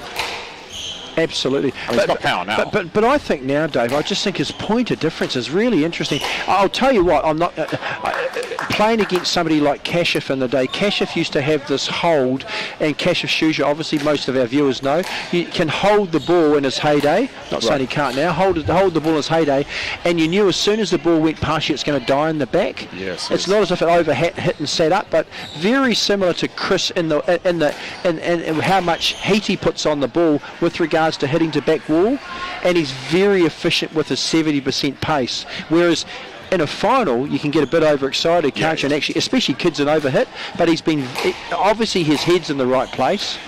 You know, he's putting the ball mainly in good areas. At that pace, great drop. Great drop there by Charlie. So Charlie's hanging in there in this set. Well, he's got to, doesn't he? He's 2-love down. Yeah. So you were saying he's at Christchurch Boys? Yeah, Christchurch Boys. And he's from Kaikoura. Fantastic. So another quite famous export of ours made it to Christchurch Boys, didn't he, from Greymouth? He did. Someone called Paul Cole? Yes, I believe so. Yes. His father said, "Oh no, we sent him away." Okay. Dad, you shouldn't be saying that. No, he's very proud. His father was here and is here somewhere, and he's very proud of his. So it should be. Well, you know, it was interesting. We're on holiday over the summer break, Dave, and we actually ended up having a hit at Greymouth Squash Club. It's really? Just your real typical humble Kiwi squash club, right? Yes. With Paul over every wall, obviously. Yeah, and Paul's unfortunately departed uncle, the Tony, the rugby league legend. Absolute legend on the coast. Yeah, 8-7. Yep. To Chris, just a bit of obviously critical time of this game, let alone match. And there's Chris just stepping it up. Well done. So for me, that's an acknowledgement of the situation of where the game and match is. So Chris really stepping the interesting, trying to put the nail in the coffin. Just step the pace up a bit. He's up on the tee. Oh goodness. What do we got? Yes, Lep. The other thing with Chris Hibbert there is that long step just helps him out. He's able to step to the ball and take it a little bit earlier than Charlie, who has to take a couple of short steps to actually get to the ball. Absolutely. If you pick a typical athlete for a squash player, I'm not sure you'd say Chris. You wouldn't really. No, you wouldn't, he's not your typical stereotype sort of athletic build as a squash player. Yeah. But like you say, just lopes around the court, doesn't he? He's using it to his advantage at this stage, and we'll have to see next year if he can do it in the 17s. Pretty interesting. I mean, this is a great stroke call there. So young Chris goes to match ball 9 in the third, 2-love up, serving for the match. All right, let's see how he goes here. Bit of a lucky bounce here. Yeah. So Charlie pulls one back, bit of a mini fist pump. Let's go back to the full court. Nice. See that, just efficient, wasn't that? You're just able to stretch across with one step, and yeah, nice pressure. Pick that up. Oh, you good boy. Hanging in there. Down the 9 all. 9 all in the third, folks. Great depth. Half a chance. Bit of a crowd building now watching this. Oh, and he slaps it into the tin. Goodness. Match ball to Hibbert. Yeah, well played. There we go. Well played. And that is well played. And congratulations there, Chris Hibbert from Marlborough, taking out the under-15 boys title. And well done. Some very efficient play, smart play all the way through. It was right from the start, really. Yeah. Right from the start. What you've got to like about that is he kept with his game plan, and it worked. You know, he didn't change things saying, hey, I'm winning, I'm up 2 games to love, I'll just switch a few things around. He had to do a little bit of fighting, or a bit more fighting in the third, but he seemed to stick with his plan, and we're just trying to see who's with him, saying congratulations or any coach. No, we can't quite see that off, but here we go. That is... okay, we'll let Rod Bannister go. Thank you very much there, Rod. Do appreciate that. You've got a couple of matches to go and watch, and it's got to get going there. So well done to Chris Hibbert taking up the under-15 finals.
So just put that on. It'll just be, who are you? To tell people around the country. All right, so ladies and gentlemen, just joining us now is the winner of the under-15 boys, Chris Hibbert from Marlborough. Congratulations on taking out that under-15 title. You're going to be pretty stoked with that. Yeah, pretty happy with it, yeah. Well, Charlie Prince, you must know him. He's from the same region. Do you know him very well? Yeah, we've been playing since we were in J grade. It's always been a fierce battle. Okay. Yeah. And people saying, well, we're watching there on the commentary. Have you grown suddenly, or have you always got to be quite tall? I'm growing quite a bit at the moment. Dad says it's because I'm naughty and he keeps kicking me up the bum, but not too sure. Because sometimes when you go through a growth spurt, you've got to understand where your arms and legs are going, and it can be a little bit. Yeah. You've got to work your way into your growth spurts. Yeah, if you ask my coach, he's just probably sick and tired of me tripping over all the time. So who is your coach? Paul Ryan. Okay, and he's here at the moment. Somewhere in the crowd? He is here at the moment. He's coached Tom Marshall and Leonie Marshall here at the Nationals. And for you to win, this is your first junior title, if I'm not mistaken. Yep. Yes, it is. So that's pretty good to start winning the 15s. And you are 14 at the moment, or 15? 14. Yep. 14. When do you turn 15? January. Okay, so you've got a little way to go. So next year you'd have to play up into the 17s. 17s, yep. All right. Well, you've got the height, but sometimes with squash though you don't necessarily want to be too tall. Sometimes it can be almost a disadvantage that players can cramp you up a little bit. Yeah, changing direction's always a struggle, right? Especially when I'm in the middle of a growth spurt. Yeah. Yeah. And you've seen someone like Glenn Templeton, who's very tall and playing he's the under-19, was the under-19 champion. So maybe you get a chance to even watch him in the third and fourth playoff that he's in to see how he goes with his. Yeah, I like watching Glenn play. He hits the ball really nice and is fluent with his movement. Yeah. Hope to be there one day. Okay, good stuff. Tell me what high school you're at. Marlborough Boys College. All right. Do you think your mates will be give you a bit of ribbing about winning a title, or they'll be pretty proud of you winning a national title? I reckon so. Yeah. Oh, that's good stuff. And you've got a good sports coordinators and good sporting, philosophy at the Marlborough Boys High School. Yeah, we're pretty lucky at school. We've got a good sports team and many genre. We've got our own squash courts, which is a bonus. Yeah, it helps, doesn't it? I'm just going to go and hit a squash. If you don't find me in maths class, I'm in the squash courts. Pretty much. So who's the main sports coordinator in charge of sports there at the school? Is there one person in particular, one teacher or one person? There's about 3. Really? Okay. Yeah. Oh, that's good. We've got a whole PE block and they just coach teams and coordinate. It's really great. Yeah. What about other sports for you? Because everybody's going to say, do you play basketball or something like, or volleyball or something like that? I used to play quite a few sports, rugby and cricket, but you can be mediocre at both sports, or you could go great at one, and I just do like other things in the summer. But And what about your fitness? Do you enjoy running? Because a lot of squash players don't mind it on the court, but maybe not running the roads. Not a big fan of running, to be honest. Well, you seem to be able to get around the court quite nicely with just a few steps with your height. So that's your efficiency of not liking running works quite well. Yeah. And do you have a favourite shot? What we saw there, Rod Bannister and I saw, was you were very efficient with what you did. Nothing necessarily spectacular, but you did what you had to do. Is that sort of your game style? Well, at the moment, coach is trying to get me to volley more. Yeah, but I don't like running to the ball as much. So volleying is going to get rid of that, keep me in some energy at the end of the game if it goes to 5. So volley drive is probably the best shot that I like to play. And what about, do you ever get a chance to watch some of the professionals like Paul Cole or some of the Egyptians? Do you ever get a chance just every now and then? I watch Nick Matthews, right? But one of my coaches, Quinn Udi, back in Marlborough, said I should watch some squash before games, and it's helped. So, I like watching him. Okay, great stuff. Oh, no, that's nice to talk to you, Chris, and congratulations there on winning the title. And just before we let you go, is there anybody at home that you should say thanks or a hi to? Feel free. I'd like to say thanks to Adam Odering.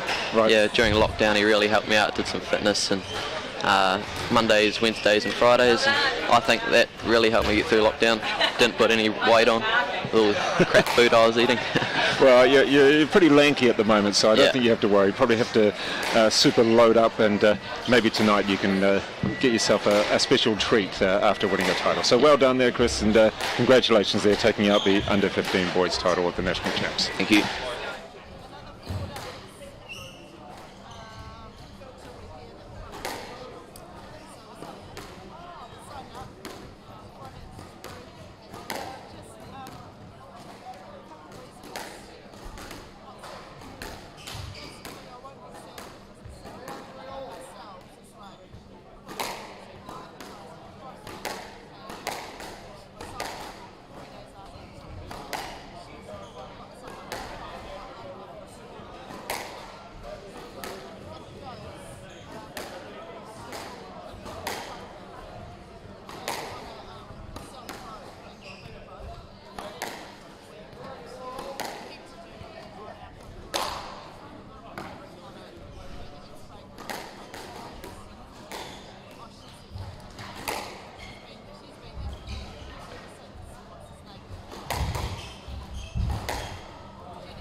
And now ready for this, the Aon New Zealand Junior Nationals 2020. This is the under-17 girls final. Sophie Hodges from Hamilton against Jenna Gregory.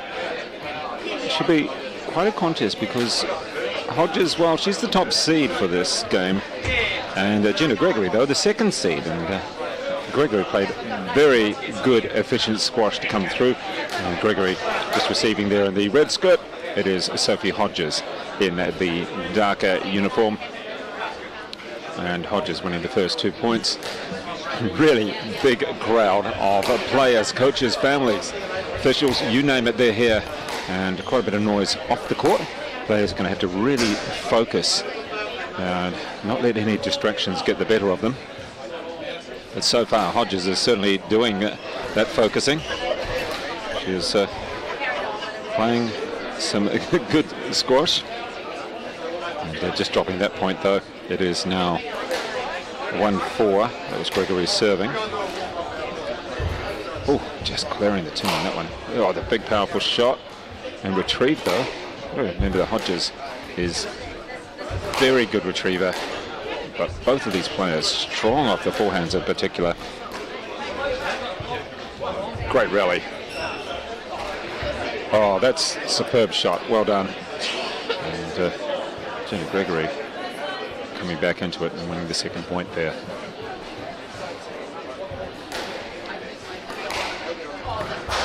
Some power coming off both of these players, particularly on that forehand again.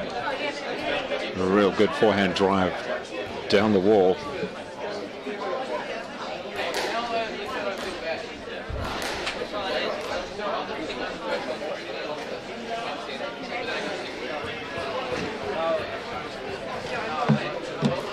Right, let's now look at Gregory. Advantage there was up close to the wall. They've been pushed back into the backhand corner. Gregory from the Hawke's Bay and Hodges from the Waikato.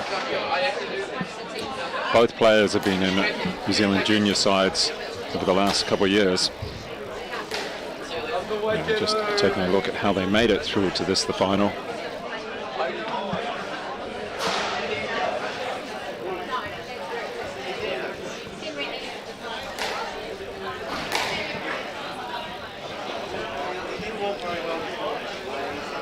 So far, no one quite grabbing the initiative. Initially, we did have Hodges with a 3-love lead and then a 4-1 lead. And it was Hodges coming through in straight games, relatively easy yesterday to defeat Martha Toko and come through into the final. Bottom half of the draw, as Gregory had a very comprehensive victory of Diana or Dora Galloway. In fact, as we look through, Gregory hasn't dropped the game, and neither has Hodges. So both players through the final without dropping a game. And it really does show that the 1 and 2 seeds are the players who deserve to be in the final. And so far, just 1 point in it. A bit of an error there for Gregory.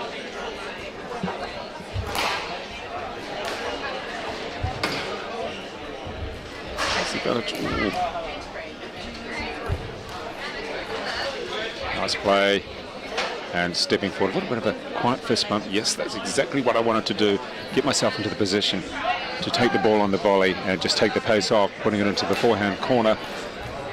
But as the boat's there, it's almost 50. But now you can see Hodges using the defensive, almost offensive lob in that case. So we've managed to talk to a number of winners so far today as well. Zoe Leather joined us, and we also had Maiden Lee Co and Hibbert, from Marlborough as well. Great to have the young players. There we go with the first game there, Sophie Hodges. Great to have the young players joining us after their successes and to give them some credit and actually hear some more information about them as well. Sophie Hodges from the Waikato taking the first game 11-7 over Jenna Gregory. And with other matches to come, the other finals, Paul Moran from Marlborough up against Mason Smails. And Natalie Sayes against Georgia Robke. Elijah Thomas against Leo Fatialofa.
into the second game of this, the All New Zealand Junior Nationals. It is the under-17 girls final.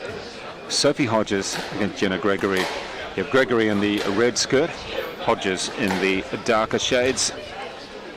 And it was Hodges playing a very good, efficient game in the first. She knew she was going to be up against a competitive player in Gregory. Both players very solid forehands. And what Hodges wants to do is get forward like that, but she couldn't quite make the shot. And very shortly we'll get into the boys finals. We'll be joined by Evan Williams, New Zealand #2 male player, ranked at currently 87, I think it is, thereabouts, in the world. So here coaching, quite a number of top coaches from around New Zealand watching, and we've got 8 courts. We've got 8 courts at the ready. 10 finals today. We've got about 60 matches today, it looks like. Yesterday we had about 160 matches, 310 in total.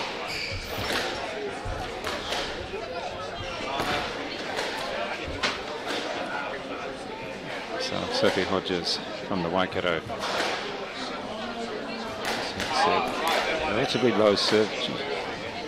Jenna Gregory not leaving much to the imagination, going to the ball off the serve, and very good shot indeed. Nicely played by Sophie Hodges, stepping into the ball on the backhand, creating the angle down, and certainly make it difficult for Gregory to try and chase as well.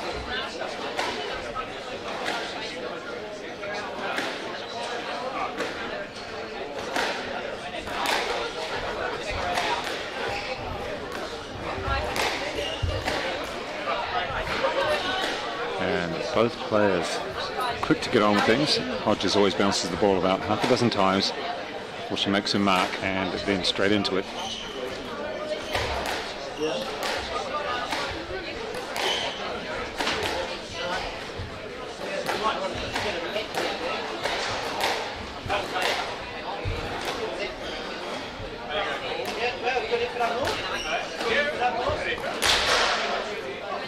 And the error from Gregory, with Hodges willing to hold out for a little bit longer and play a few more shots. And Gregory perhaps keener to really go for a shot. There we go, a couple of unforced errors, giving the advantage to Sophie Hodges.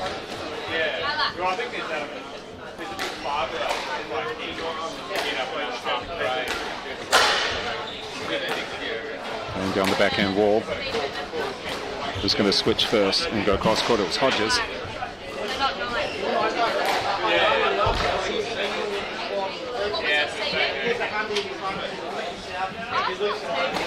Well, Sophie Hodges has played pretty steady, but under that point she was put under pressure, and Gregory just creating a little bit more space. Let's see what she can do in this one.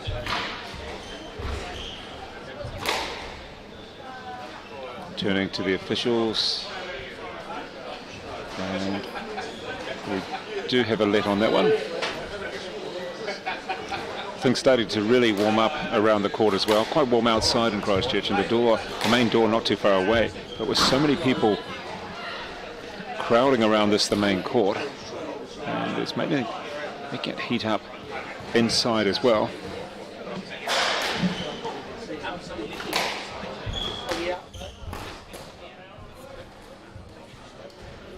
And Gregory going, oh my goodness, I've given away a game ball. Hodges winning the first as well. So far, the consistency of Hodges has pretty much won her the first game, and certainly put in a position to take the second game, but not just yet. That's one game ball held off by Jenna Gregory. And a quick turn from Jenna Gregory saying, oops, there we go. I'm going to come back and assess the situation during the break and come back hopefully strong in the third game. Winona Joe Joyce as her coach set to advise her. And so coming back with the third game in just a moment, with Sophie Hodges leading by 2 games to love.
Oh, they're wet.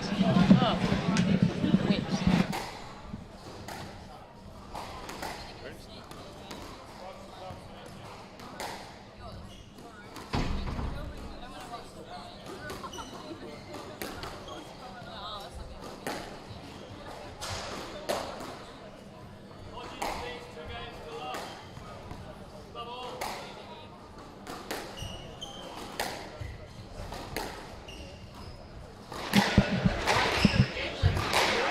All right, we're back into this, the third game, Hodges against Gregory, and Hodges has played a very efficient game. Shelley Kitchen, is that the sort of performance that you expect from Hodges, to play efficient rather than going for the big shots all the time? Yeah, she's really looking strong at the moment. Sophie, she's had a really good year and she's improved a lot. She's A1 now. She's looks like she's always enjoying her squash, which is nice.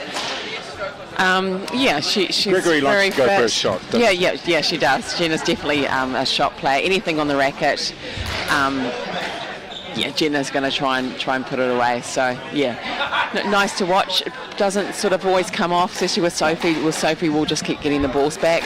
Well, it came off in the semis against Galloway for Jenna Gregory. It really did come off, and she looked very impressive then. But against Hodges today, not quite. I think a different level. Sophie, is at the moment. Yeah, so I think Jenna, but she will still keep on going for her shots just like she did there. So sort of nothing to lose. I don't think she's going to change her tactics going into in this final. No, she's not going to really grind it out to actually try and take it to another game, is she? No. Oh. But a couple of unforced errors from Sophie. Be nice, Jenna to keep with Sophie in this game. Not let Sophie get too far out in front. Yeah, it's a good play. Yeah, that's a great shot. Jenna probably didn't really need to push the ball short when Sophie was right there in the front. So Jenna once again going for a sort of cross-court volley nick there off the serve. So probably unnecessary, especially at this part of the game.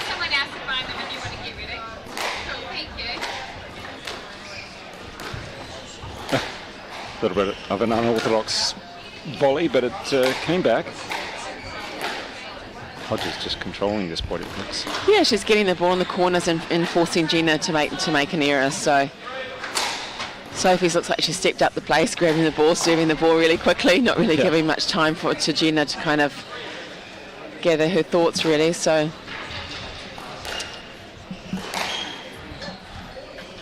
it's a nice length from Sophie.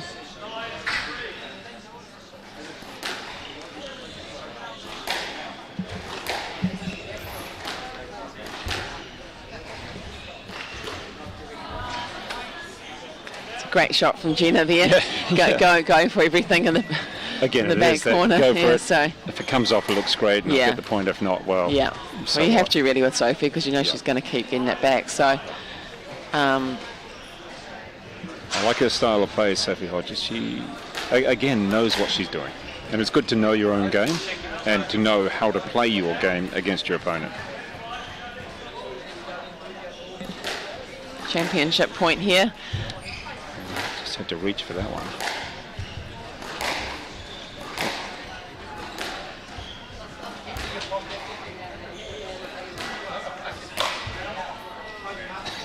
The wry smile there on her face. Gee, I had that. Oh, well, you got another point to come through. You got 5 championship points.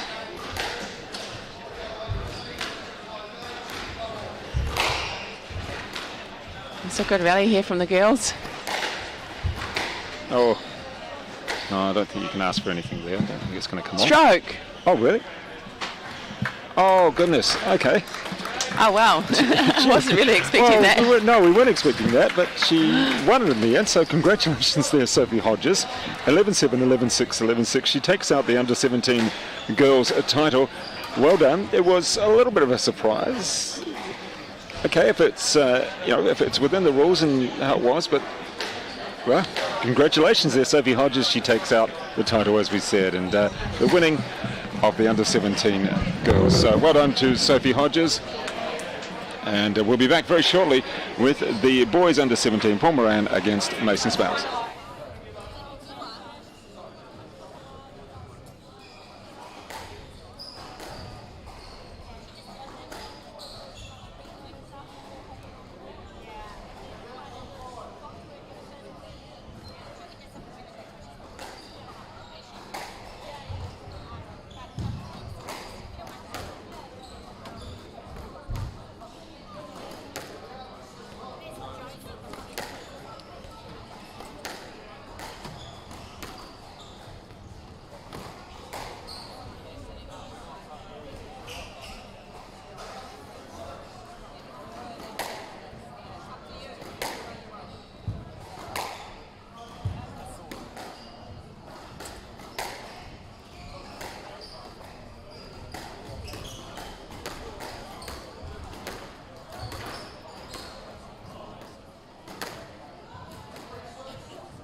Aon has been helping Kiwis strive for sporting success for over 20 years. As New Zealand's leading insurance broker, we can also support you when it comes to your insurance. Expert advice and local service. Talk to your local Aon insurance broker today.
under 17 boys final at the Aon New Zealand Junior Nationals.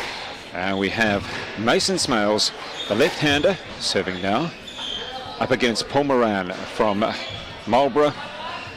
It is the top couple of seeds. Moran the top seed, and Mason Smails, well, here's the second seed from Auckland. And looking at how they made it through to the final, Paul Moran had a tight 5-setter over Luke Stein in his semi-final, whereas Mason Smails, well, it took 4. It was pretty tough against his clubmate, Upper Wharealofa, the left-hander. Certainly a shot maker, but he'll take his time into the rally and work the point. And you can already see the patience coming through here. Holds the racket, and for a very late shot on his forehand. Very typical of left-handed players, which there are very few around New Zealand, actually. And Evan Williams, the New Zealand number 2, is one of the few left-handers around this circuit, around New Zealand. There we go, we've got Paul Moran turned and inside out, but still in the rally. And the very lanky Mason Smails just keeping his head there. And of course we did have Paul Moran playing that very long match in the semis. And you can see the patience of both players, as that is just the second point of the game, and already most people will be exhausted with it.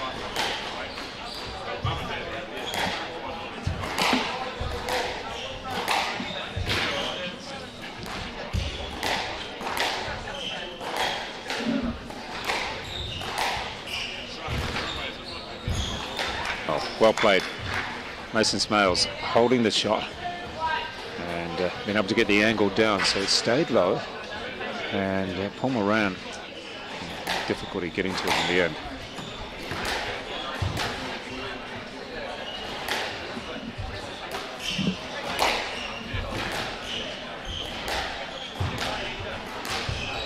Oh, slicing down that back end, and Paul Moran fought his way back out of that point very nicely from the tee. And, have to give him good credit for that, and both players acknowledging each other there.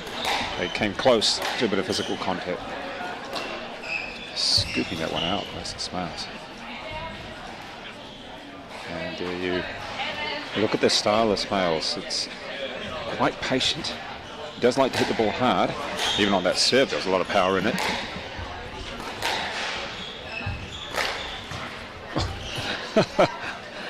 That boast was right out of the corner, and enjoyable to watch. Probably not so enjoyable for Paul Moran from Marlborough. He definitely wouldn't have been enjoying that one.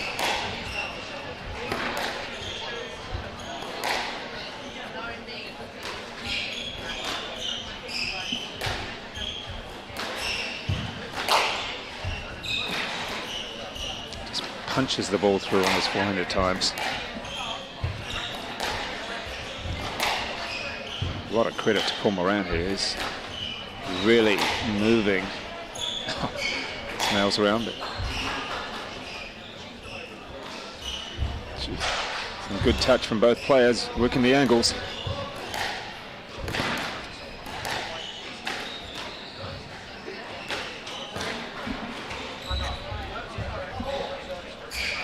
Oh, nice play, Paul Moran. Stepping forward and playing right into the forehand corner. Some real good variety of play from both players so far. Not afraid to mix it up at all. See, this rally is just taking the pace off, slowing it down. Again, nice mixed up shot.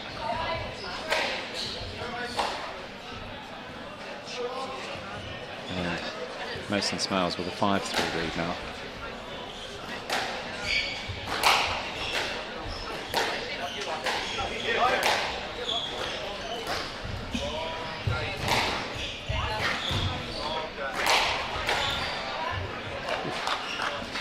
Well worked to that ball.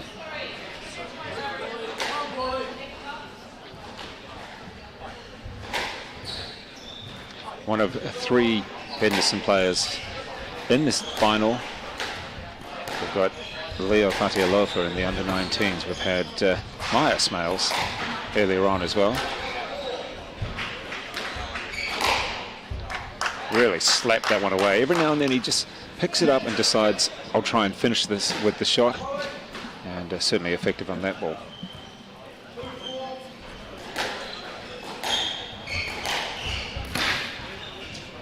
That's one of the good things about his game, is he can change pace very quickly, Mason. He'll be slowing it down and then suddenly just turns on the power.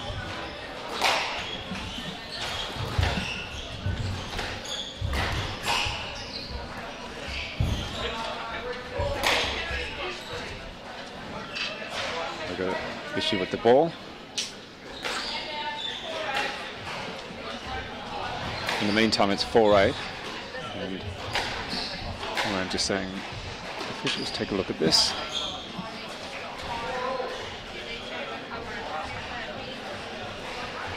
It wouldn't be surprising. And asking for a let. Okay, so we have the ball, a new ball it looks like. And they called it 4-8.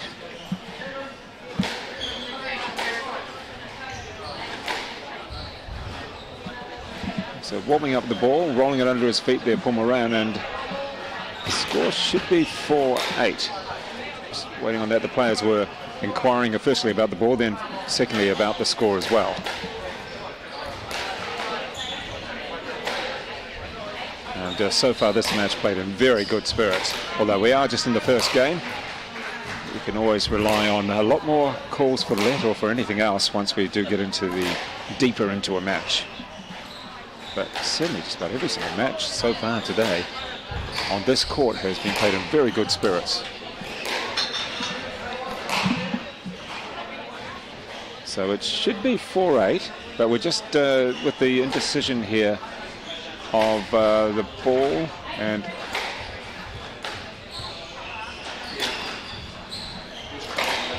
so it is 8-3 still. Well, we'll just check on that once we have this next point played out. There was just a question on what the score was from both players. Oh, how on that.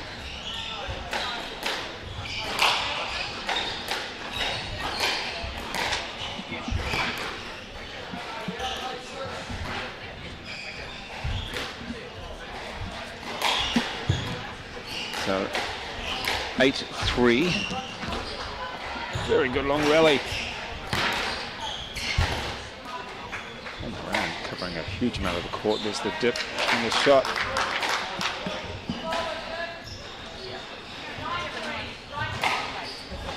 And it is 9-3.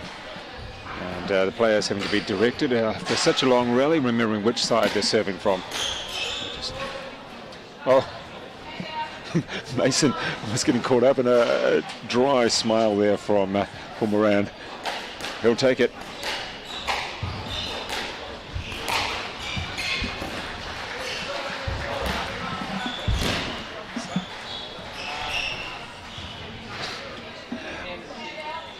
Certainly enjoying the different styles here. Mason Smails, the left-hander from Auckland, against the Marlborough player, Paul Moran. And when Mason Smails turns it on, it is quite enjoyable to watch. Paul Moran just trying to frustrate him and play him through to the corners.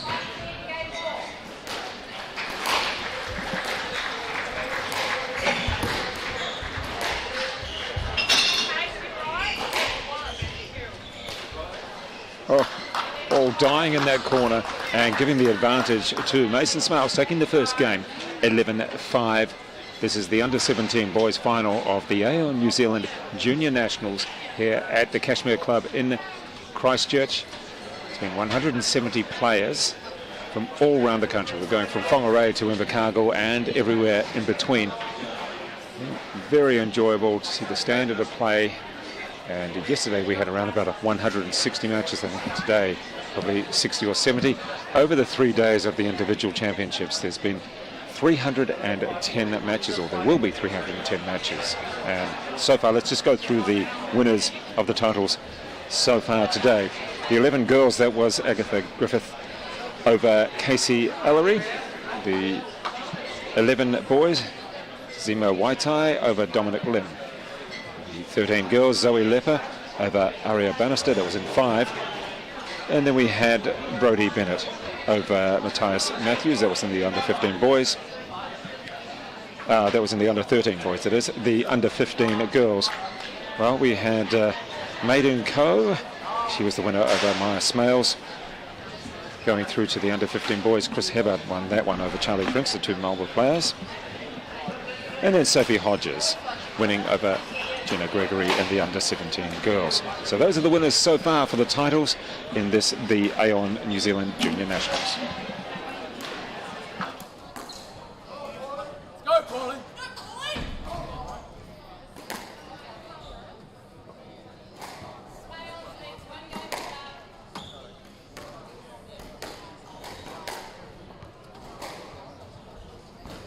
Come on, Paulie!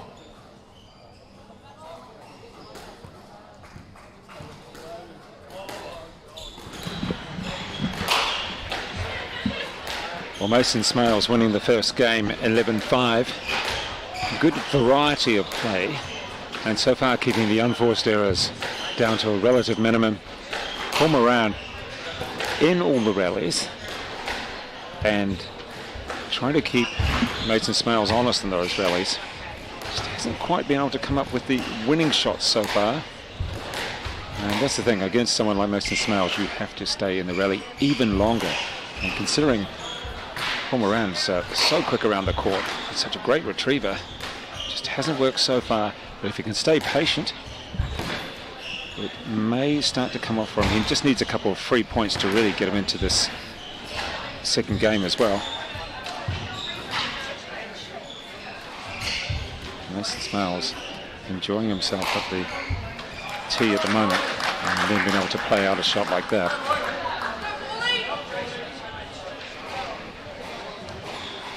And a very tall player for someone who is still young. It's the under 17 final, but Mason Smails certainly isn't 17 just yet anyway.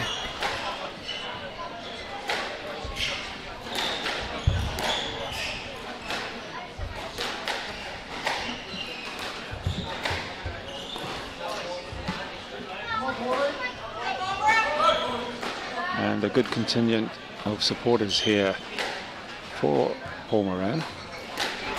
Quite a few Marlborough players coming through, and of course we did have Chris Hibbert winning the under 15 boys.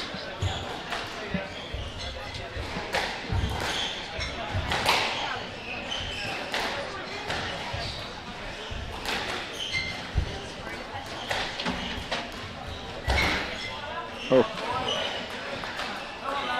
and good spirits so far in this game. Only a few inquiries near the end of the first game, and that was more about the ball and just the scores and who was serving, and the players just losing a little bit of track. It's a nice shot, and couldn't quite get out of the way.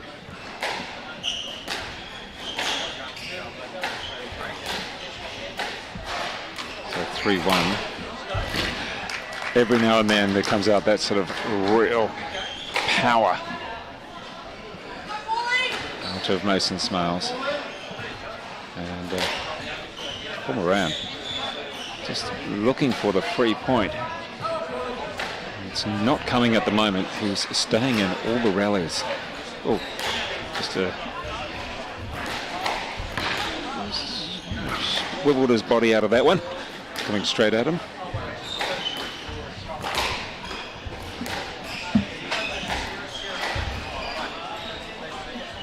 Nice touch, taking it on the full and playing it through on the backhand down the wall, and that's what Mason Smails likes. He likes to go forward, he likes to use a lot of variety, and if the ball's there to take on the volley, he will.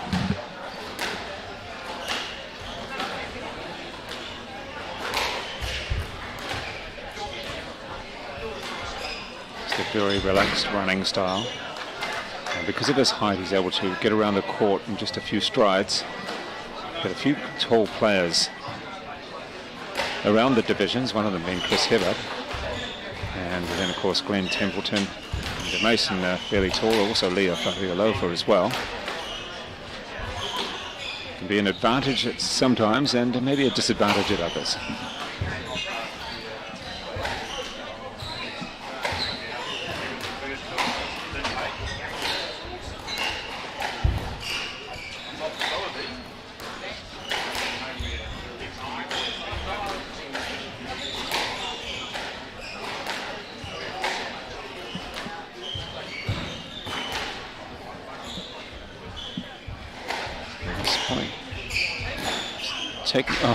Just taking the time, both players, and checking what the call is there.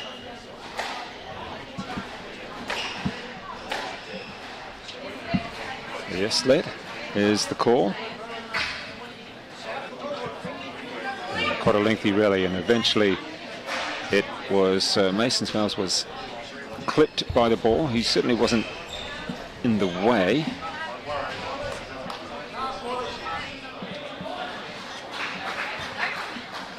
So 7-1.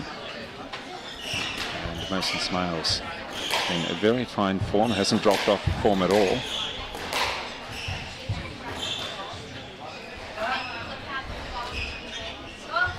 Nice effective use of the lob.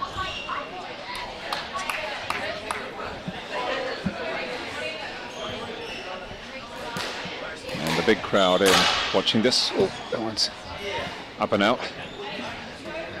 Crowd watching this, the under-17 final. It's the Aon New Zealand Junior Nationals. Mason Smails, the left-hander from Auckland, up against Paul Moran, and there's the error. Finally the error for Paul Moran to actually take advantage of. It's been tough though, there's been very few of those unforced errors from Mason. Only 2 more matches of this tournament to go to remaining, and then they have the team championships starting from tomorrow.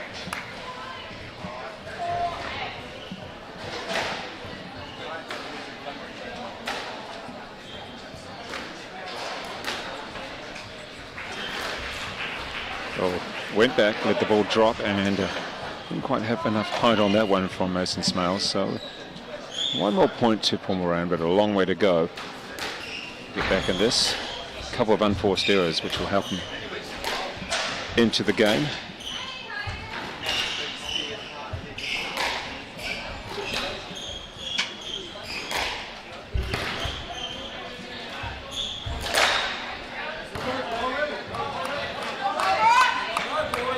So a nice little spell here from Moran. He's got 3 in a row. A couple have been really unforced errors from Mason, so it's going to give him a bit more confidence. Ooh. And 1 more. 4 in a row for the Marlborough player. Not too much of a worry for Mason Smails just yet. He's still got a significant, 2-point lead. But Paul Moran possibly feeling that he can get back into this a lot more.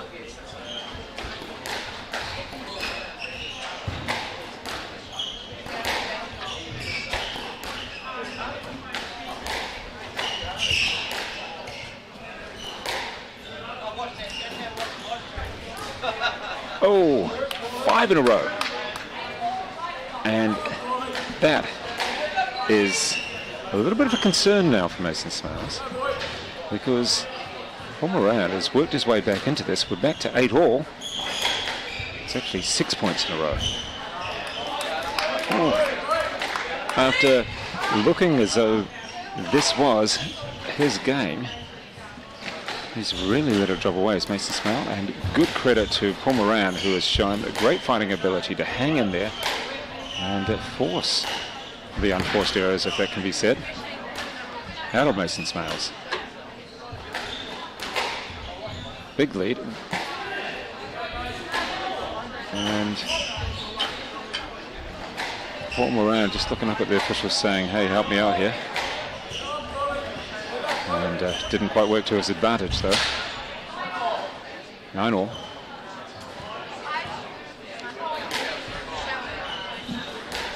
A little bit more venom on that serve from Mason Smails. Great play by Paul Moran, just above the 10 there. There's the post. Shot down the line, down the wall. And a shot with authority from Mason Smails down the wall, making it pretty tough for Paul Moran to come back from that one. And well played. He's got the game ball. Just somehow that stayed in.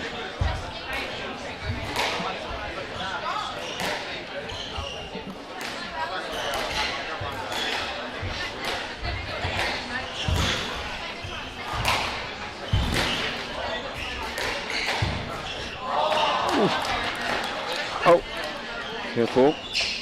Well, that was Mason Smails taking the second game 11-9. He probably should have taken it earlier because he did have an 8-2 lead. And then for Paul Moran to come back, make it 8-all, and actually lead, I believe it was 9-8 at one stage. So Mason Smails can be possibly a little bit relieved on that. And going into the break, Paul Moran, his coach is no doubt saying to him, hey, you have the ability to come back in this, but you have to be very patient.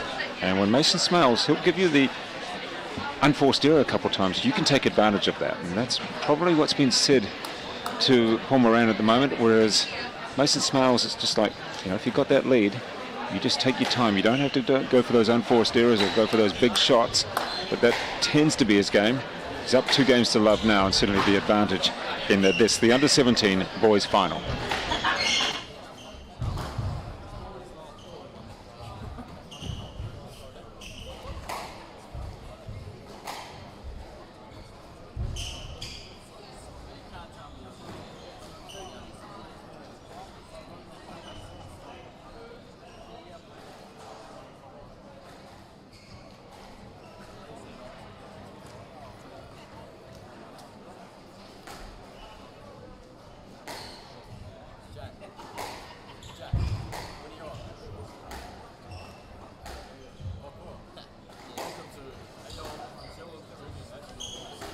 Aon has been helping Kiwis strive for sporting success for over 20 years. As New Zealand's leading insurance broker, we can also support you when it comes to your insurance.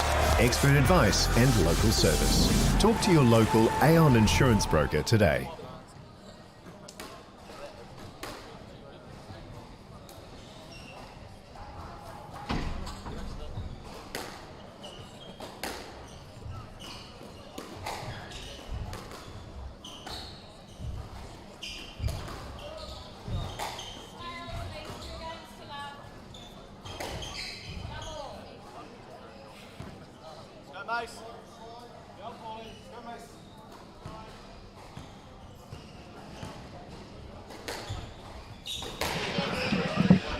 Mason Smails, 2 game to love lead in the under-17 final, the Aon New Zealand Junior Nationals in Christchurch. The 2 16-year-olds fighting it out. Smails, the left-hander, change of shirt there, and against Paul Moran from Marlborough. And some great fight shown by Paul Moran in the second.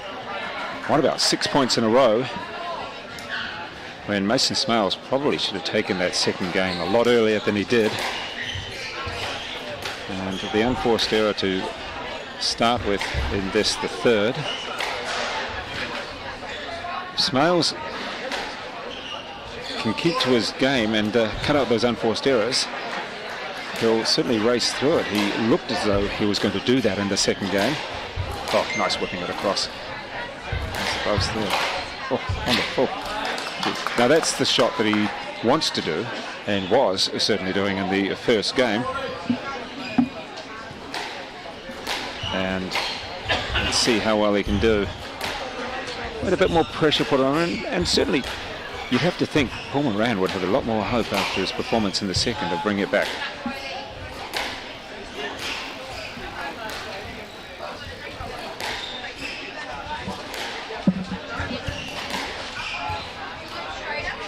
Nice little dink, and great recovery from Moran.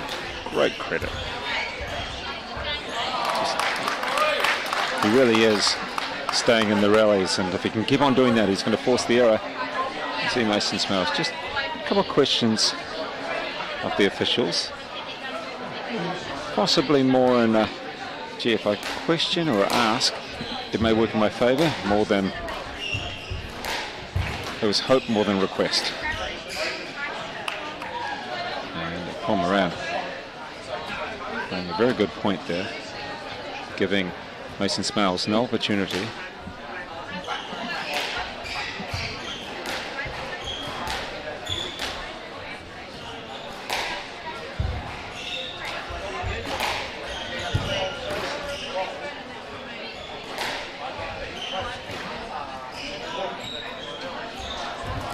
That's better play from Mason Smails.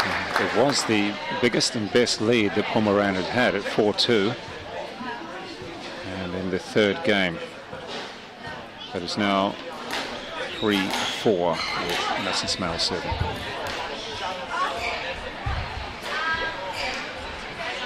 And that was an opportunity wasted, unfortunately, before Paul Moran. Was it a string? It may have been. In fact, string or something wrong with the racket there. And we're back to 4-all. And certainly a shame for the Marlborough player because he had an opportunity there. Just stretch it out.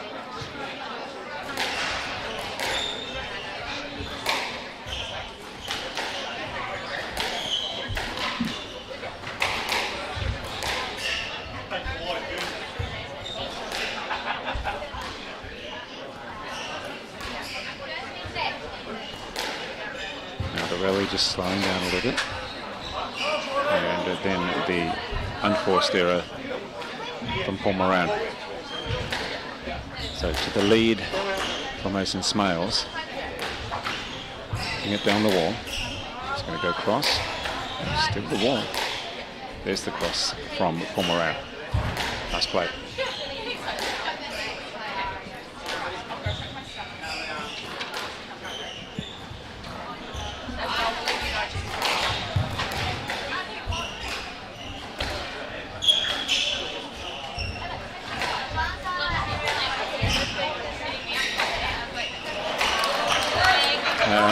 Well played. And both players in that rally able to move each other around. Good variety.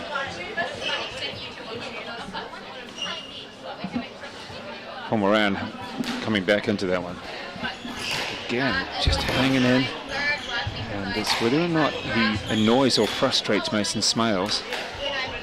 Some of those winners just appear to have left him for the moment.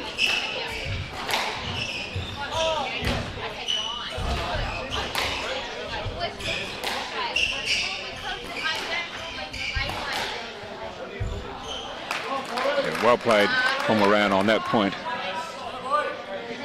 And winners have been few and far between, but in that one he set himself up nicely. And it takes the lead again. And well played again. He's kept his head very well in this match.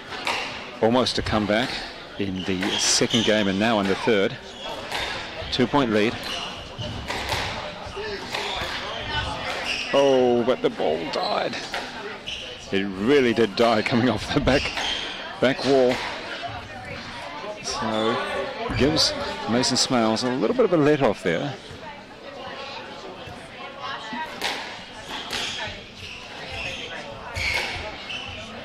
Oh, nice change of direction.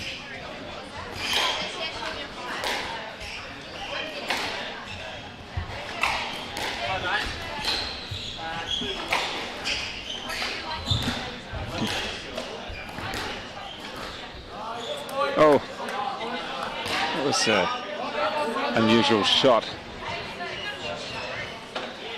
But now it's the 2-point lead again, Paul Moran, and we can see the next players warming up for the under-19 girls final. Natalie Sayes against George Rob Key. What can we do from here? Oof. So Paul Moran has really upped his game. Although he did have a couple points lead in the third and dropped that. So he's a bit of a lax shot there from Mason Smails. probably didn't need to do that. And now it is the game ball. First game ball, that is, in the entire match.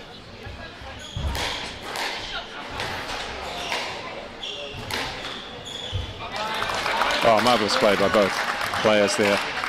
Paul Moran turned inside out once or twice, recovered, stayed in it, and then Mason Smails able to hit the shot.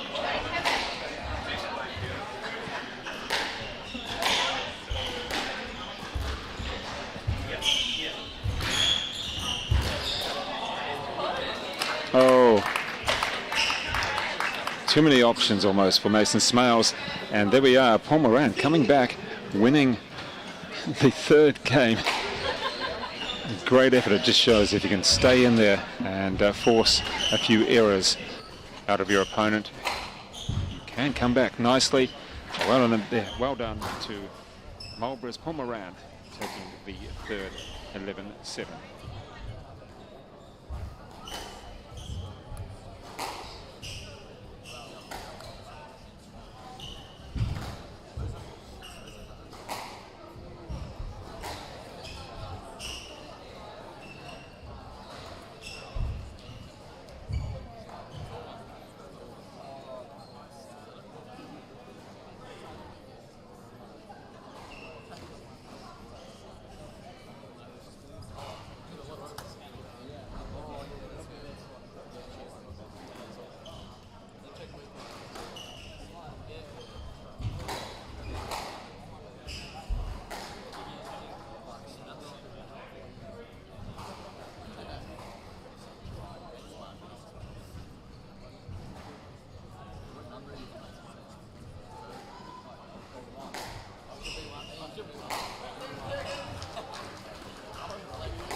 So Paul Moran in the under-17 boys final has really come back very strong.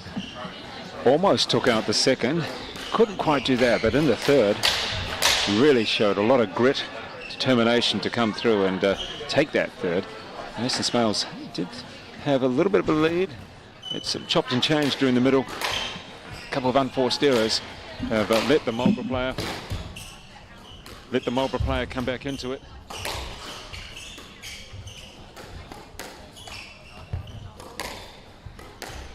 All credit to Paul Moran in this, and credit to Mason Smails for taking the first two.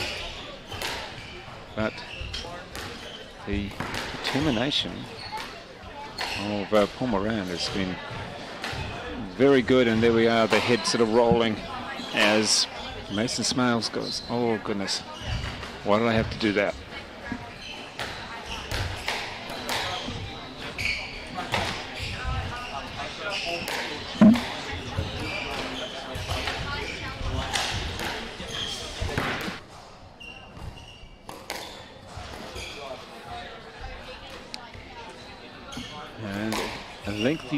A lengthy rally, a real variation in pace. But Mason Smails just been able to take the ball on the full, take the pace of it, and just dip it into the forehand corner of Paul Moran. Take that point. The pace has dropped away a little bit from Mason Smails' shots. Not necessarily a bad thing.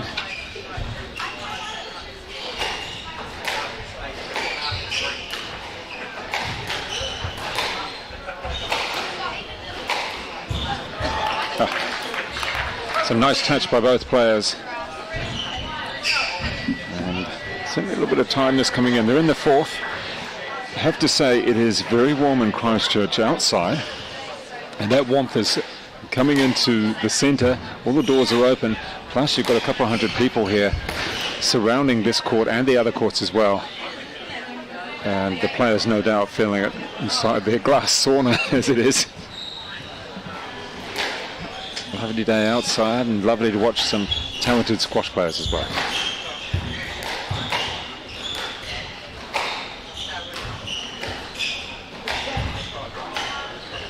Okay, not quite picked up. Smails just shaking his head at that one. Sometimes he's almost got too many options. And Paul Moran just keeping it consistent, waiting for the unforced errors.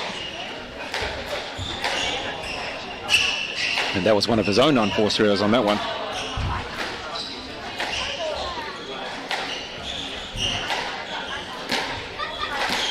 So 3-4, that was Mason Smails serving the left-hander. Had to hold the ball quite well. Oh, the early boast there. Now it's back into the rally.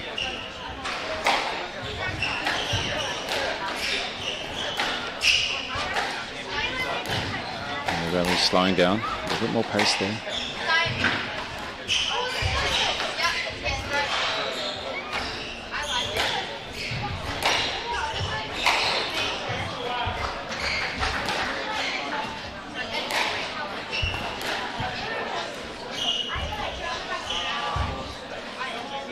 And Mason Smails playing the ball off his toes on a couple of occasions there. Whereas Paul Moran, just the error. We're back up to 4-all. And both players certainly feeling the heat on and off the court. Up to 4 each. Patience is going to be one of the keys here, and to cut out the unforced errors. So which player can do that the most? And a little bit of frustration coming through in Paul Moran as Mason Smails, the left-hander, second seed against the top seed, takes that 1 point advantage. A little bit of a false serve there. Now we're ready. Chop down on that one.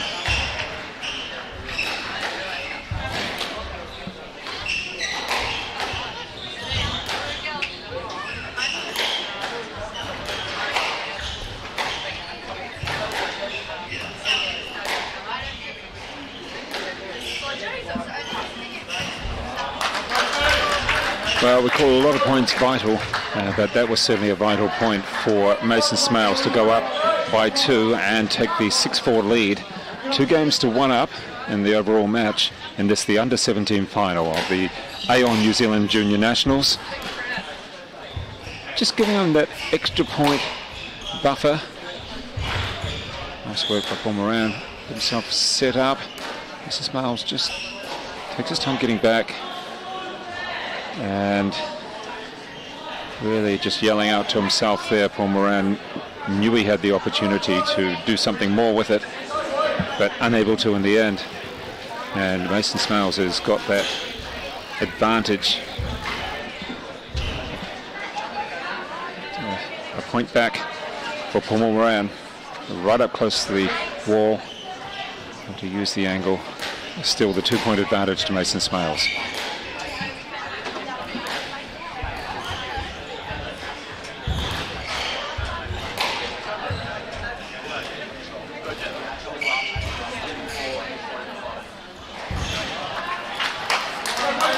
Mason Smails using a post, using just about everything in that rally. 8-5. Players feeling the pressure and the heat. Gee, that was a nice shot off the serve. Oh, and it stayed low. And tough stuff there for Paul Moran. The ball stayed low, and the advantage going towards Mason Smails. It's up 9-5. Let's see what he can do here. Working Paul Moran around the court. There's a bit more power coming to the game now. It's almost as if Mason Smails can sniff victory.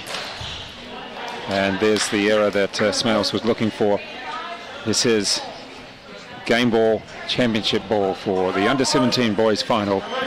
Mason Smails with the serve, the left-hander from Auckland up against Marlborough's Paul Moran.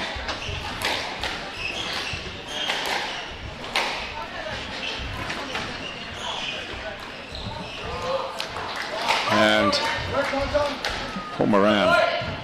Bit of an audacious kind of shot. It worked and very effective, but was able to take it and knock back one game ball. See the tiredness in both players, put in a great effort. Paul Moran really sticking to it and coming back into it, but Mason Smails has got the advantage, and there we go. The error, and congratulations to both players. It is Mason Smails taking the under-17 Aon New Zealand Junior Nationals title in 4 games. Good spirit by both players and a good fight back by Paul Moran, but in the end it was Mason Smails winning in 4 games, the Henderson Squash Club player and the champion for this year, the under-17 final. Congratulations to both players. Coming up not too far away, it is the under-19 girls final. It is Natalie Sayes against Georgia Robke for the title in the under-19 girls.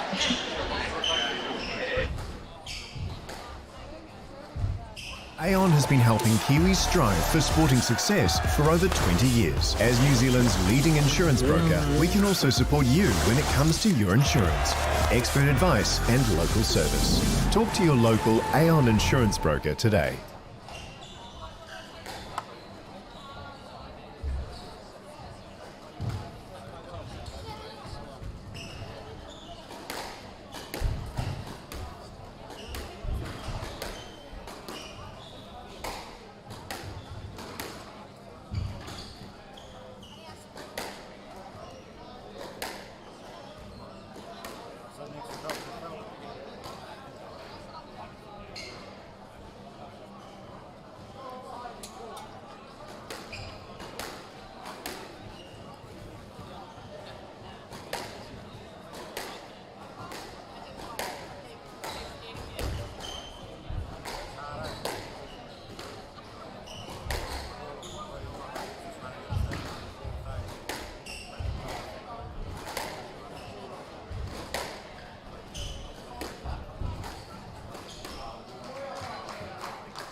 Welcome in for this, the under-19 girls final. It is the top seed, and Natalie Sayes from Auckland up against the third seed, Georgia Robke from Thames Valley. And both players had interesting matches in their semi-finals. We had Georgia Robke won through in 5 games over Anna O'Connor, whereas at the top of the draw was 4-game win for Natalie over, was it Leah Hodges out of the Waikato. So 4 and a 5, and we have a good contest coming up. And Rod Bannister, we have the left-hander versus the right-hander. That always makes it interesting. And this title, we've got the 18-year-old from Georgia Robke, and we've got the 16-year-old Natalie. What are you expecting coming into this? Is there anything in particular? Oh, not really. I think, obviously, I think Natalie would go into this as favourite, but finals do funny things to people as well, Dave. Georgia's been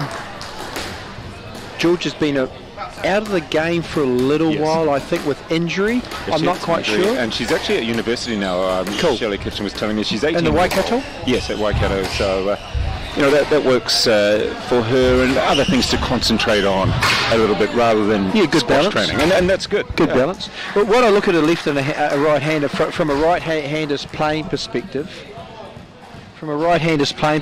it's always interesting playing against a lefty because they just use different walls. Yeah.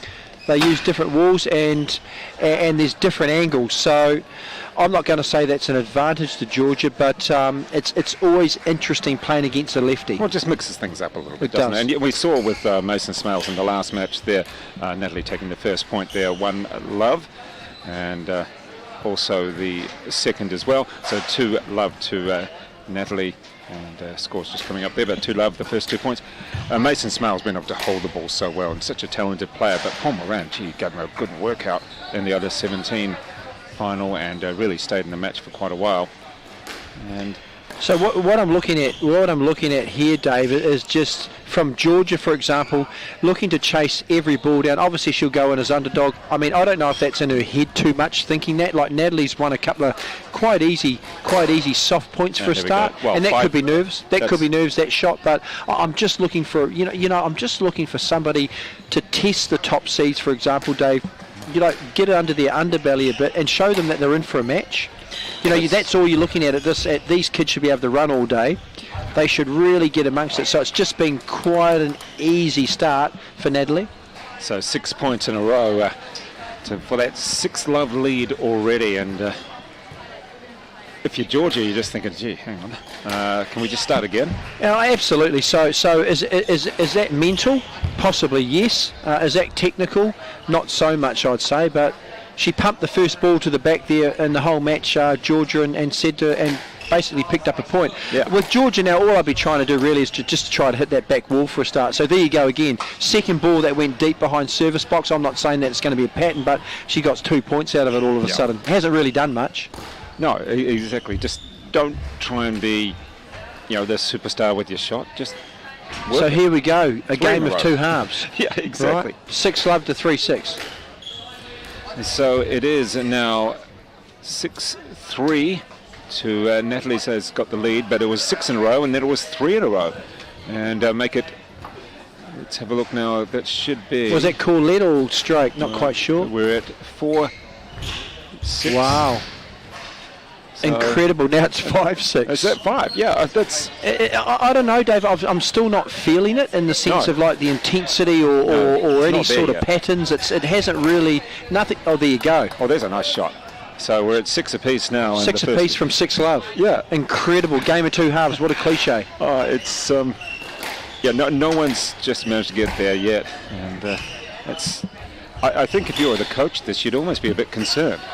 Well, it's quite interesting because then Natalie's put in about 2 balls short, which have hit respectfully about the service line. Georgia just had to come in and basically pump the ball to the back. Oh. And there's a little bit of a mishit for 7-all. Yeah, exactly. 7-all, yes, definitely 7-all. And 7-all. So look, this is anyone's for the taking, really. This is a real fruit salad, right? It is completely at the moment. And I think what both players need to do is play a 15-shot rally. That'll just... What about clear your head, Dave, and say, I'm just going to hit the first 4 balls to the back wall and start there. Get the ball on your strings. For example, that... Is better. And it's look again for people that are listening. I call this the C-grade disease. As soon as a ball's put up in the air, the player tries to play the ball short a millimetre above the tin in the first set. I love somebody like Annabelle Romero, for example, that just simply crashes the ball for a start for basically the first 2 sets to the back until she gets some rhythm. So there's no rhythm or no pattern in this at this stage. All right. So at 8-all at the stage, 8-all, and this is having said that. Fantastic rally. Exactly. Oh, And just a bit of a soft drop there from Natalie. Pulls it cross court.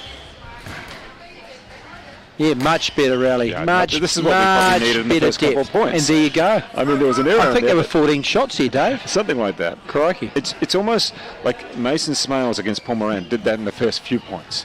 They went long, about 15 shots, 20 shots, and that's what got them into it. And then they were able to establish themselves. So we got to 9-all in the first game. It was 6-love for viewers that are just watching to Natalie. Then it went to 6-all and sort of neck and neck here at the moment. And 9-all in the first set. Natalie Sayes is the number 1 seed, the right-hander, from the Remuera Club at from the Remuera Club in Auckland. Yes, and Georgia Robke from the Waikato playing out of Thames Valley. Thames, she's of been course. out of Thames Valley. Of course. And you'll sorry, Thames. No problem, Thames. Is that Thames with an H? Well, there'll be Thames. Thames. I just think of Wanneroo with an H, mate. Oh. Backswing there, let call. Natalie sort of asking a bit stronger, possibly for a stroke with that loose shot. Let call. 10-9 first game. And then letting the ball drop a little bit low. It's sort of a coach killer. So Dave, a 15-second assessment of that set. Okay, there you go. Go for it. Yourself. I'm asking you. For me? I thought you were going to do it for me. A 15-second assessment of that set. Messy. If you're watching that. I'll do it in one word, messy. Yeah, good call. I think that's about it. Messi will call that one. This is the under-19 girls final, the Aon New Zealand Junior Nationals. Back with the second game in just a moment.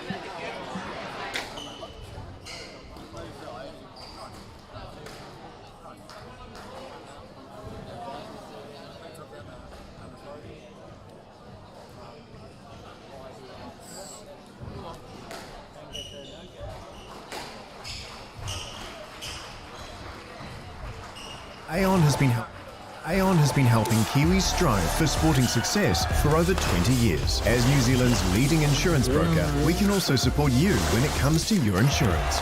Expert advice and local service. Talk to your local Aon insurance broker today.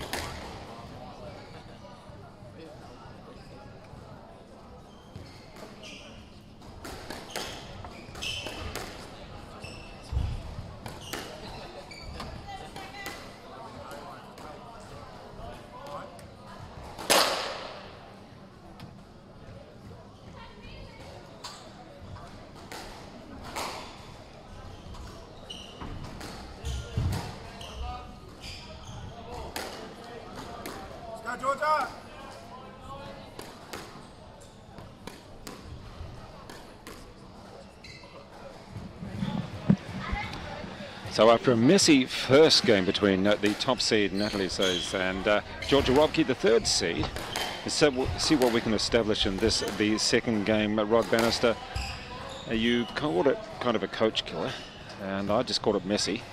So maybe it was just nerves. Final. Could be. First game. So what I'm looking at from that first rally, you know what I'm thinking? I'm thinking both the coaches have said, let's just get a bit of structure in your game. Let's get a bit of feel on your racket. Let's find the back of the court for a start before you make any decisions.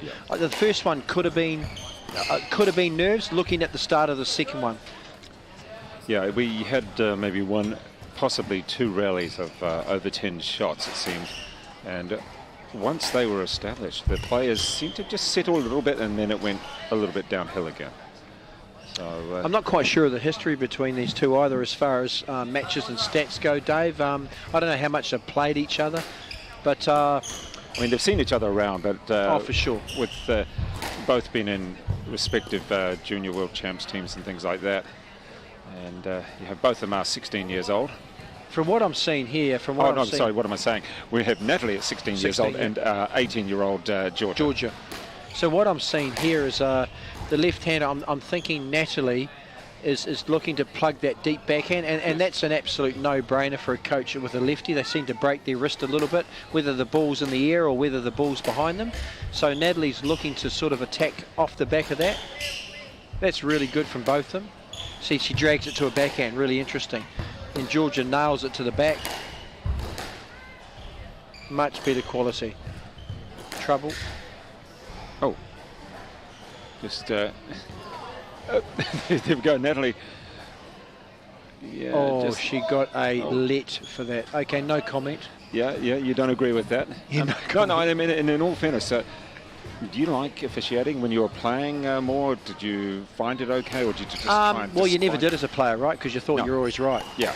You know, the player, you thought you're always right. I'm the worst person to talk to, Dave, with regards to me talking to refs in the day. And what about actually doing the reffing yourself? Oh, you don't mind doing that. Okay. Don't mind doing it. I think being a ref too, you've got to be really, really grounded and it's like having nerves as a player when you're a referee. You sort of you want to get in there early and make a reasonably good call. I think as long as you're consistent, Dave, you know this from coach. As long as you're consistent, then players will go with it. Yeah. As long as you're consistent, that's a really nice rally. And that's a lead as well. Interesting. One of the aspects of referees was at the Commonwealth Games on the Gold Coast, and some quite... 2018? Yes, that's right, 2018. And particularly in the men, there were some quite big, physically big players, some of the Australians. Dave and, Palmer and co, yeah. Yeah. And in the doubles, seeing them, I think it was Palmer playing... Zach Alexander? Yes, exactly, those Zach, players. yep. Playing up against Paul Cole and Campbell Grayson. Yeah, now, you fit 2 big Aussies in there and a couple of Kiwis, and it looked so cramped. It really looked so even on cramped. a doubles court, right? Yeah, even on a doubles court, it looked cramped, and the officials are having to make a lot of calls. And then even on the singles, it was interesting. Sarah Jane Perry against Joelle King. Yeah. And Perry getting pretty wound up and pretty intense. I mean, that's her nature. And Joelle usually pretty relaxed, but just how the officials were calling it, it's quite fascinating. And there was obviously a replay they could call for as well. And you just watch it there, and nice shot by Natalie. Natalie looks to come out with a bit more focus and intent in this set. She's just she's hitting her targets better, which means to viewers she's obviously hitting her back corners better, and then she's making some good decisions from the middle. Georgia's got to somehow find a way to get back into the match, and she plops one down the back and simply gets an easy point again. So it seems to be a pattern unfolding in this game, especially, Dave, is that when a player, look, I'm not saying 13 times hits it to the back, simply hits it to the back once or twice, they tend to get ascendancy or win a point out of a rally. It's been quite a simple sort of pattern or game plan. Well, isn't that the best way to coach? Keep it simple as well. If you were the coach, just say, keep it simple. Don't do anything too complicated. Absolutely, and there you go. Look, quite a weak return from Georgia. Look, what I'm looking for Georgia in that situation too is actually to chase every ball, Dave. Just chase everything. You sort of let that one go. Just chase everything. And that's what we're seeing from the last match. Paul Moran just ran everything down and put a lot more pressure on the lefty Mason Smails as Natalie Sayes takes the second game. But Paul Moran, a real runner. We've seen that from a couple of other players in the finals today. If you're going to run down everything and put pressure on your opponent, then they've got to hit one more ball back. And sometimes that frustration comes through, and they'll just do an unforced error. What you talk about from a coaching perspective too is it's turning defence into offence. Yes. So what they're doing, the players scattering around, running around, and your players, what happens with a player that's got ascendancy in a game, Dave, is they run out of tools. Yes. They panic, and they try and improvise with the next shot. For example, if a player scrape back 3 or 4 balls, at this level, if you scrape back 2 at junior level, generally the next ball from your player who's dominating, they hit it into the floor of the tin. So you turn defence into offence. Well, that's probably not going to actually happen so much when we come to the next match, Elijah Thomas against Leo Fatialofa. Fatialofa, the shot maker, and Thomas, the retriever, runner, you name it. He will chase down everything. I've got to tell you this morning, Rod, the first person here was Elijah Thomas. He was here at 7:30 practicing by himself, just taking himself slowly through it for about 20 minutes. Annabelle Romero, and we were here at 7 though, mate. There you go. Okay, you got here. But no, what I'm saying is the 3 days we've been here and come down for a little hit around before, Elijah was here stretching, rolling, doing ghosting, and then doing a solo. So he'd spent an hour and a half here, hitting by himself. Well, that's the thing. I mean, he's got the last match of the day. Yes. Yet he was the first person here. And teams later. Yeah, exactly. So interesting, isn't it? So it was interesting. Actually, I was talking to my daughter about this earlier before. Every time we've been to a national tournament the last 3 years, it's the same people here the whole time. And, and it's no surprise for me. Annabelle Romero, for example, who's playing under 19s at 13, and Elijah Thomas are here every morning. Every morning. And, you know, that's the professionalism coming in of someone who is basically a professional already. Ranked about 244 in the world in the PSA World Rankings. And he was one of the first here and playing last. Maybe you could go for a little bit of a rest during the middle of the day. But if you've got a court, use it. Don't go, oh, there's no courts because I wanted to practice at 11 o'clock. Well, no, of course there wasn't going to be one. So get here early, get your time on court. Maybe go and have a little rest or a walk or whatever you need during the middle of the day. Then come back and play your... And all that is, Dave, isn't it, for the listeners? All you're really doing, I mean, all the work's done prior to the tournament, obviously. It's too late to do any sort of work or technically, but you're just really getting in that mindset and ahead for the day ahead. Just getting the feel of the ball. If you ask anybody like Paul Cole what their schedule was, whether it's during a tournament or prior to a tournament, they make sure that they have some sort of hit prior to a match as well. It doesn't have to be directly prior, but some sort of hit just to... In some ways, it's almost relaxing to have a hit rather than actually play a match, you know, or prior to a match. Just go through your own particular schedule and how you want to play things. And Natalie there, the unforced error, the hand on the head. It's been a really interesting. So I think we said at the start, Dave, that we're sort of waiting for some sort of intensity to come, or somebody to really grasp this. And hasn't arrived. It's pretty comfortable at this moment, obviously for Natalie, but I'm just waiting for some real intensity in the match. I don't know whether George is thinking that I'm playing Natalie and maybe I'm up against it, but again, what I'm looking at from an opponent against somebody like Natalie, who's obviously the #1 seed, is some real effort and a massive attitude to have a crack. Well, that was a better shot there. Great from shot. Georgia Robke, up close, had the advantage, knew where her opponent was, and put it away nice and deep. But no real effort to chase that one. Okay, it was a really hard shot to chase, but at least show your opponent that you're going to put in a bit more effort, and they're going to have to make a really good shot to beat you. What you talk about from a coaching perspective too, when you're playing better, and some players are just too good, Dave. Some players are simply just too good. But what you're talking about is taking players to places they haven't been before. Indeed. So Natalie would have come on here thinking she should win if she plays well and takes care of business and puts in a professional effort. But Georgia would, what I'd say from a coaching perspective with Georgia is that make every point count. You know, work for every point. You just don't know what can transpire from that. Well, we are at 5 apiece, and that was after Natalie making an error that she shouldn't have done. And now Georgia Robke making. So there have been moments for Georgia in this match, like at 9-all and 8-all in the first, and then 5-all or 5-all in the third, where she's, you know, I talk about it to a player to recognise the situation of the match and play to it accordingly. Yeah. Just recognise the situation of the match. Now what Georgia should be looking for is a really good serve to get herself on the tee, and you know, no, that's a great start. Yeah, that's a great start. Now there's a chance.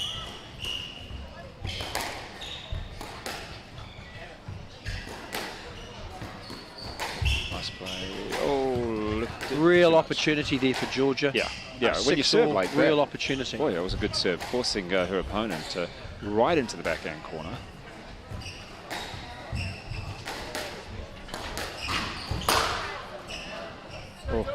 And again, I go back to that. Again, I go back to that first option of hitting a serve. Hitting a volley, and most players go short, Dave. See, like they go short. Yeah. Instead of just putting one back, getting to the tee. I mean, for me, I always call that junior squash too. Whereas that's professional. There you go. Yeah. Slap it to the back, and there you go. Make a decision. It's been quite frustrating for me, let alone the coach. If I was the coach, I'd be ripping your hair out. I'd be struggling. I haven't got any hair, but I'd be struggling to sort of work out what actually is my player doing. And again, see, a massive opportunity for Georgia again. Like, she should start thinking now, you know, I'm actually in this match. Yeah, exactly. I'm in it. I don't know if she does believe that. I mean, absolutely. She's 9-8. Does she believe that? It's another good serve. So it's all on. It's all on here. So this will be, I'm really looking for a conversion here. Georgia should have good energy, good body language. Put some pace on the ball, good shot, and slap it down again. Too short. Oh, good lift. Let call, let ball, 10-8 game ball. Real chance for a conversion. Now we want good to see girl. That deep serve. Oh wow! And see, that's incredible. So that's 2-1 for. Watch Natalie walking off court there. She's a little bit flabbergasted in how that happened. Exactly. Well, we're going to come back with the fourth game in just a moment, but Georgia Robke, nice little comeback there, and we're going 4.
Right, we're coming back into the fourth set here. It's just Rod Bannister's got the mic at the moment. Dave's just popped out for a second. Really interesting third set there. Natalie seemed in total control with this match. Georgia's had her opportunities to convert over time, but managed to do that in the third set. And now there's a real opportunity for her to sort of obviously get away back into the match, which she has, and started really, really well in the fourth set.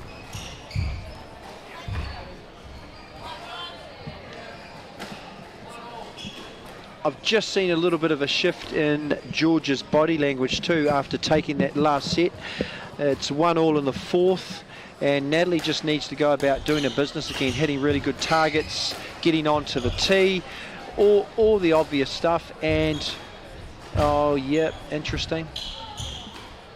Well, what we had in that third game was Natalie just fading away a little bit, a lot of unforced errors, and almost exasperated with herself that she couldn't win it. I mean, she believes she can, and fair enough, she possibly should, but she just didn't seem to believe that she'd lost those points. It's really interesting watching Natalie's body language here too. It's sort of like I really should be winning. We talked about this before too, Dave, and I don't think Georgia's actually realised she's done anything like it yet, but get in the underbelly of a better seed and just take them to a place they're not used to being. That was a much better shot. Really good, well put together rally. Yeah. She was able to take it on the forehand so low that it hardly came across the tin, and then came back even lower for Georgia to try and get.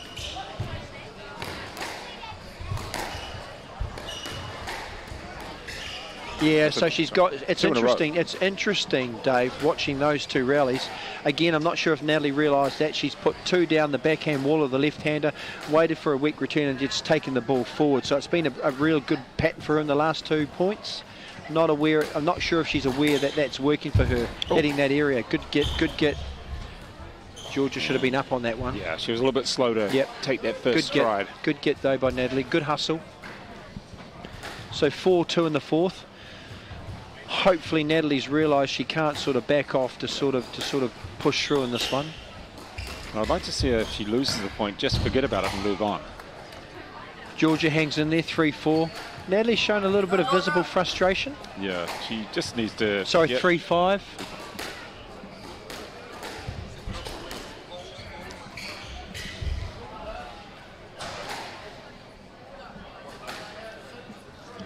(6-3) in the fourth, 2-1 to Sayes. All right, let's see if she can put this serve deep into the backhand. Not quite enough. Oh. Now, Natalie, you don't need to comment to yourself or anybody else after each ball. Yeah, it's quite interesting. She's been really hard on herself, hasn't she? You know, and she's got a 3 point. Yeah, is she? Yeah. She's got a 3-point lead, so you know she's got a bit of space at this stage. She still needs to play really, really well. Oh. Off the body. So now it's 5-6. I'm just really intrigued in Natalie's body language. If I was Georgia, I'd be having a look over thinking, you know what, I just might keep plugging away at this. Yeah. Far too short. Far too short. Good from Natalie. It's a better shot. Yep. And again, yeah. Went past the outstretched Dave, I've noticed a pattern in the weekend after watching that particular shot from Natalie, even though she held that cross court. I'm noticing with the girls, they're not that strong at twisting and turning when the ball's taken across their body. I don't know if it's because obviously their makeup's a bit different than boys as far as strength and pelvis and that goes, but I just noticed when you cross really deep across the body of one of the girls, well, they struggle to turn and hold to hit the ball back. Whereas what we're going to see in the next match with Elijah Thomas and Leo Fatialofa, well, superb at turning. I think people will be amazed at watching Elijah. He is fantastic at actually turning his back to the front wall, running around, and then seemingly recovering. Absolutely. So. Back to the game, 6-8, so big point, cliche, big point. So Natalie tries to slot into the neck, doesn't hit it that great off the string, it goes to 9-6. It does work somehow. You know? It shouldn't have worked though. I mean, well, yeah, it's hard to coach that one because it shouldn't really work. As a coach, you're quite fist pump.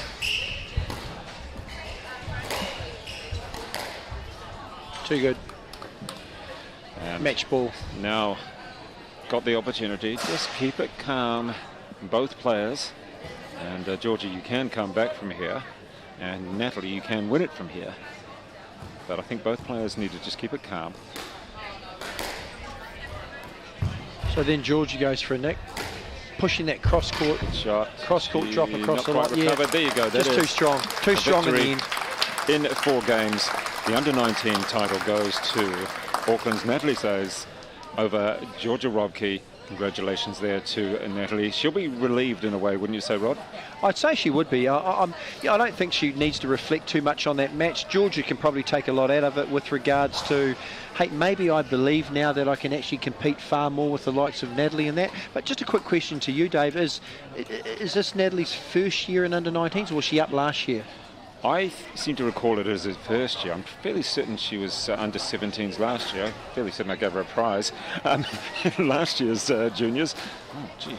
I think it may be her first time in the 19s. We'll have to recheck on that one. But great for her to get the title in the end, and 16-year-old going through. All right, I'll go and grab Natalie for you. Yep.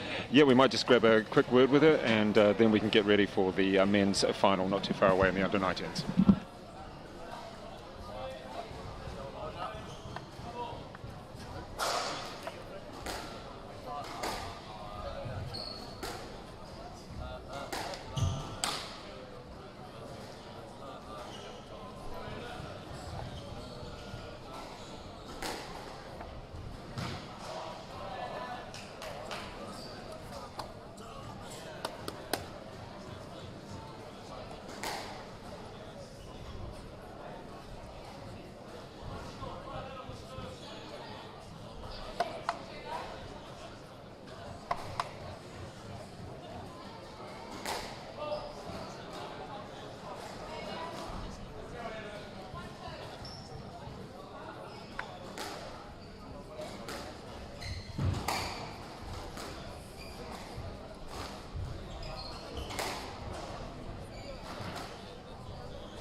And now the winner of the under-19s, Natalie Sayes, well done.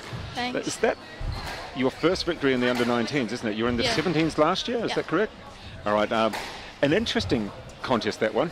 Seemed like the first game you were up 6-love, and then Georgia Robke came back 6-all, and it was just... I like hitting tins. It took a while to get into the match for both of you, didn't it? Yeah, just a bit.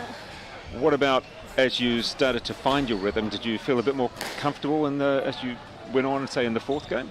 I don't think I can say that. I think I was hitting tins pretty consistently, but yeah. I've a bit of a boast into the tin, but no, I think the ball was really bouncy as well. So, I was expecting kind of longer rallies just because whenever we hit it to the back, it just pinged straight back up. So I guess we both had to adjust to that. I think neither of us really got back into it because it was like. We went from kind of rallies where there were, 3 points, like 3-shot rallies, and then we'd have a long rally, and then, I don't know, it was just a pretty chaotic There was game. no pattern to most of the match, was there? It was quite hard for watching you thinking, okay. It's pretty random, yeah. Well, yeah, in the nicest possible way. You said it, so it's okay. But, yeah, it was, it must be great to get the title, but was it a little bit... You've got a lot of people there, a lot of faces at you. I know you're not probably recognising faces or looking at that, but it's quite warm. And you've got a lot of people around you. It's ridiculous. It's cold. It's colder up north than it is.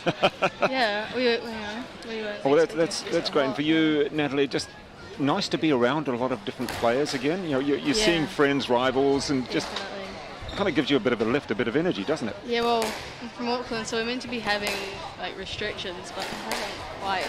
You know, everyone's just excited to see everyone. So, yeah, I mean, it's great. I've really missed these national events. I mean, I played the North Islands, and usually I'd play the South Islands, but just because of the COVID and stuff, flying didn't do it. But yeah, it's really great just to see everyone back playing again. And like a lot of people have had a break and they've come back, and people have had on and off injuries because of the stop-start from the breaks from the lockdowns and stuff. But yeah, no, it's just great to see everyone. Yeah. Right. Well, Natalie, it's just great to have you back on court and everybody all together, and a victory for you in the under-19s. So well done and congratulations on that. Thanks.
Well, ladies and gentlemen, down to the last final of this, the Aon New Zealand Junior Nationals, and it's the under-19 boys, call them under-19 men.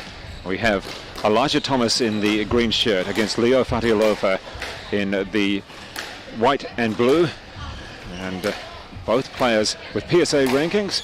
We have Elijah Thomas ranked around about 240 in the world or thereabouts, and Leo Fatialofa about 100 places lower. And great to have joining me Evan Williams, New Zealand at number 2, and one of the Wellington coaches here. Evan already into a tight rally, and this is the first point of this under-19 final.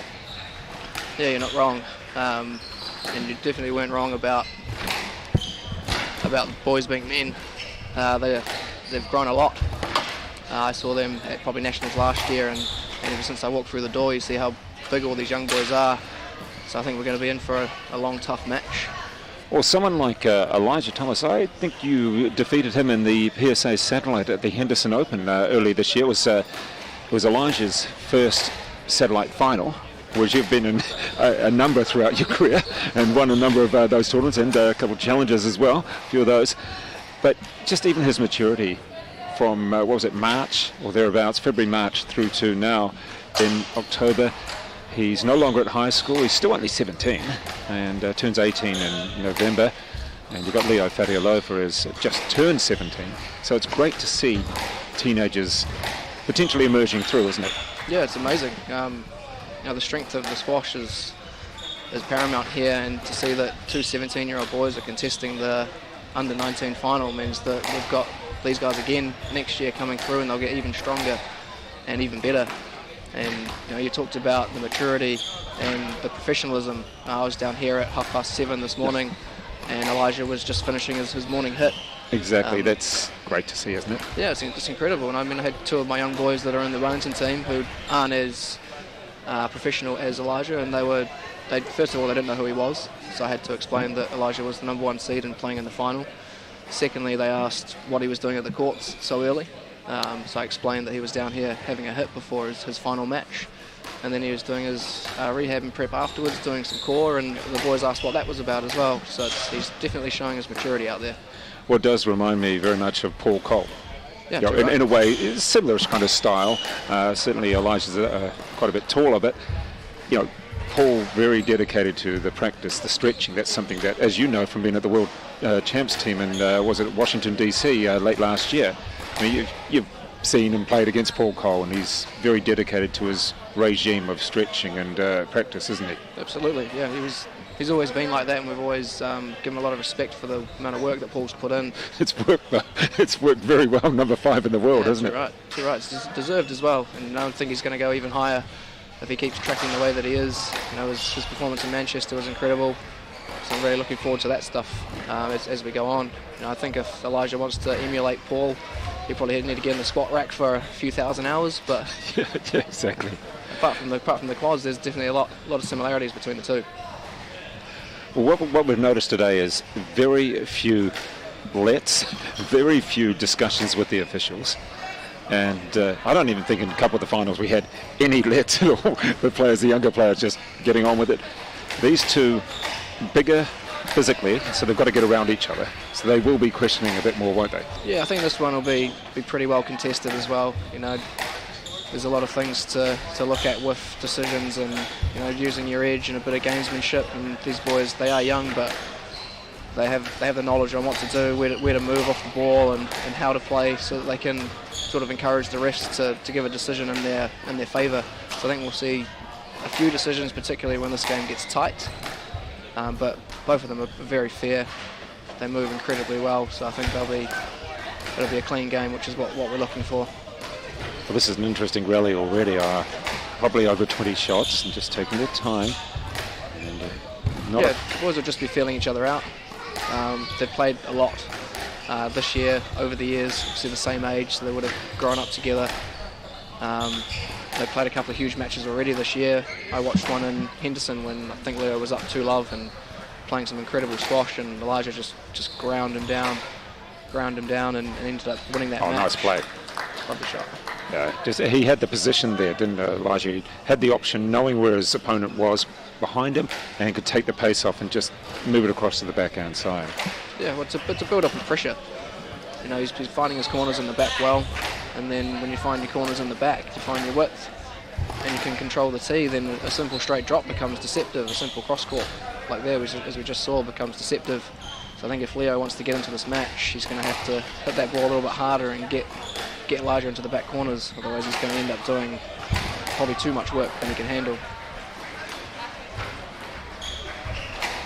So if we compare it to Leo's match with Glenn yesterday, I barely saw Leo off the tee. He's cutting across, taking the ball early, and it's almost the opposite so far in this match. Leo yesterday played a fantastic match, one of his most focused matches that certainly I've seen for a long time, where he defeated the defending champion Glenn Templeton in straight games. He was so focused in that, and you're thinking, well, is this the Leo we know? And that's not been mean to Leo. He'll admit it, that sometimes he does go walkabout, because he's a shot maker usually. He's a real shot maker and doesn't mind first, second, third, 20th shot going for it. Yeah, that's right. Yesterday he took his time and worked it. And if he wants to find his mark, he generally can. But when you're playing someone as physically able as Elijah, you know, Elijah will want him to take him in short, because that's where he's going to do the most hurt. He's going to put him through here, and then he'll look to take him in again. There it is. So he's making Leo do a lot of work here, even though he's just clipped the tin there. But that's the type of pattern that Elijah's going to be playing in, and for Leo to get into this match, he's going to have to stop that pretty quick. Now, one thing we noticed with a few of the players, the grip, to hold the racket up, the grip a little bit more. And I've been told that a lot of Australian coaches have done that. Joe Arscott certainly seems to hold his racket up the grip quite a lot more than some of the others. Leo does it at times, whereas I guess Elijah seems to have a more orthodox holding the racket down the grip more. Is that something noticeable, or is it just a personal preference from players? I think it'll just be a personal preference. I mean, I hold my racket down the bottom. I want to get maximal length of the racket when I can use it. You get more whip if you hold it down the bottom, but you obviously manoeuvre it around. If the ball's stuck in the back corners, you're going to change your grip to get it out. I think if people are too full on about what's going on, then they'll end up getting themselves into trouble. And Elijah Thomas keeping the buffer at the moment. So this is Elijah Thomas in the green shirt against Leo Fatialofa. Elijah Thomas from the Eden Epsom Club in Auckland. And Leo Fatialofa from the Henderson Squash Club. 3 people in finals today. Mason Smails taking one, and Maya Smails losing in her final. Very talented family, isn't it? Yeah, it is. I think that's the thing with the Henderson Squash Club. It pretty much is one family or one extended family there, so they've done a good job.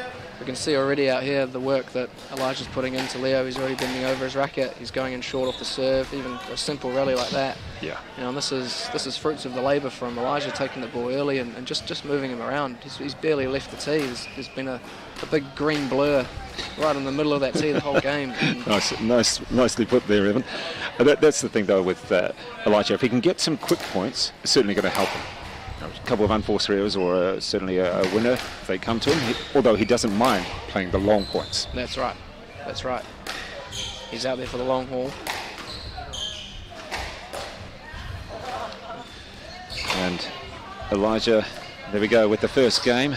The error from Leo Fatialofa to finish that one. Elijah Thomas looking very steady and very composed in this first game. When you say a very composed effort? Yeah, definitely. I mean, Leo will be probably feeling it a little bit from his match yesterday. Elijah's probably had a more simple run through the tournament. But that's just the beauty of playing all these tournaments. You need to be able to back up and be ready the next day. All right, back with the second game in just one moment. This the under-19 finals, Elijah Thomas against Leo Fatialofa.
back on for the second game of this, the Under-19 final at the Aon New Zealand Junior Nationals.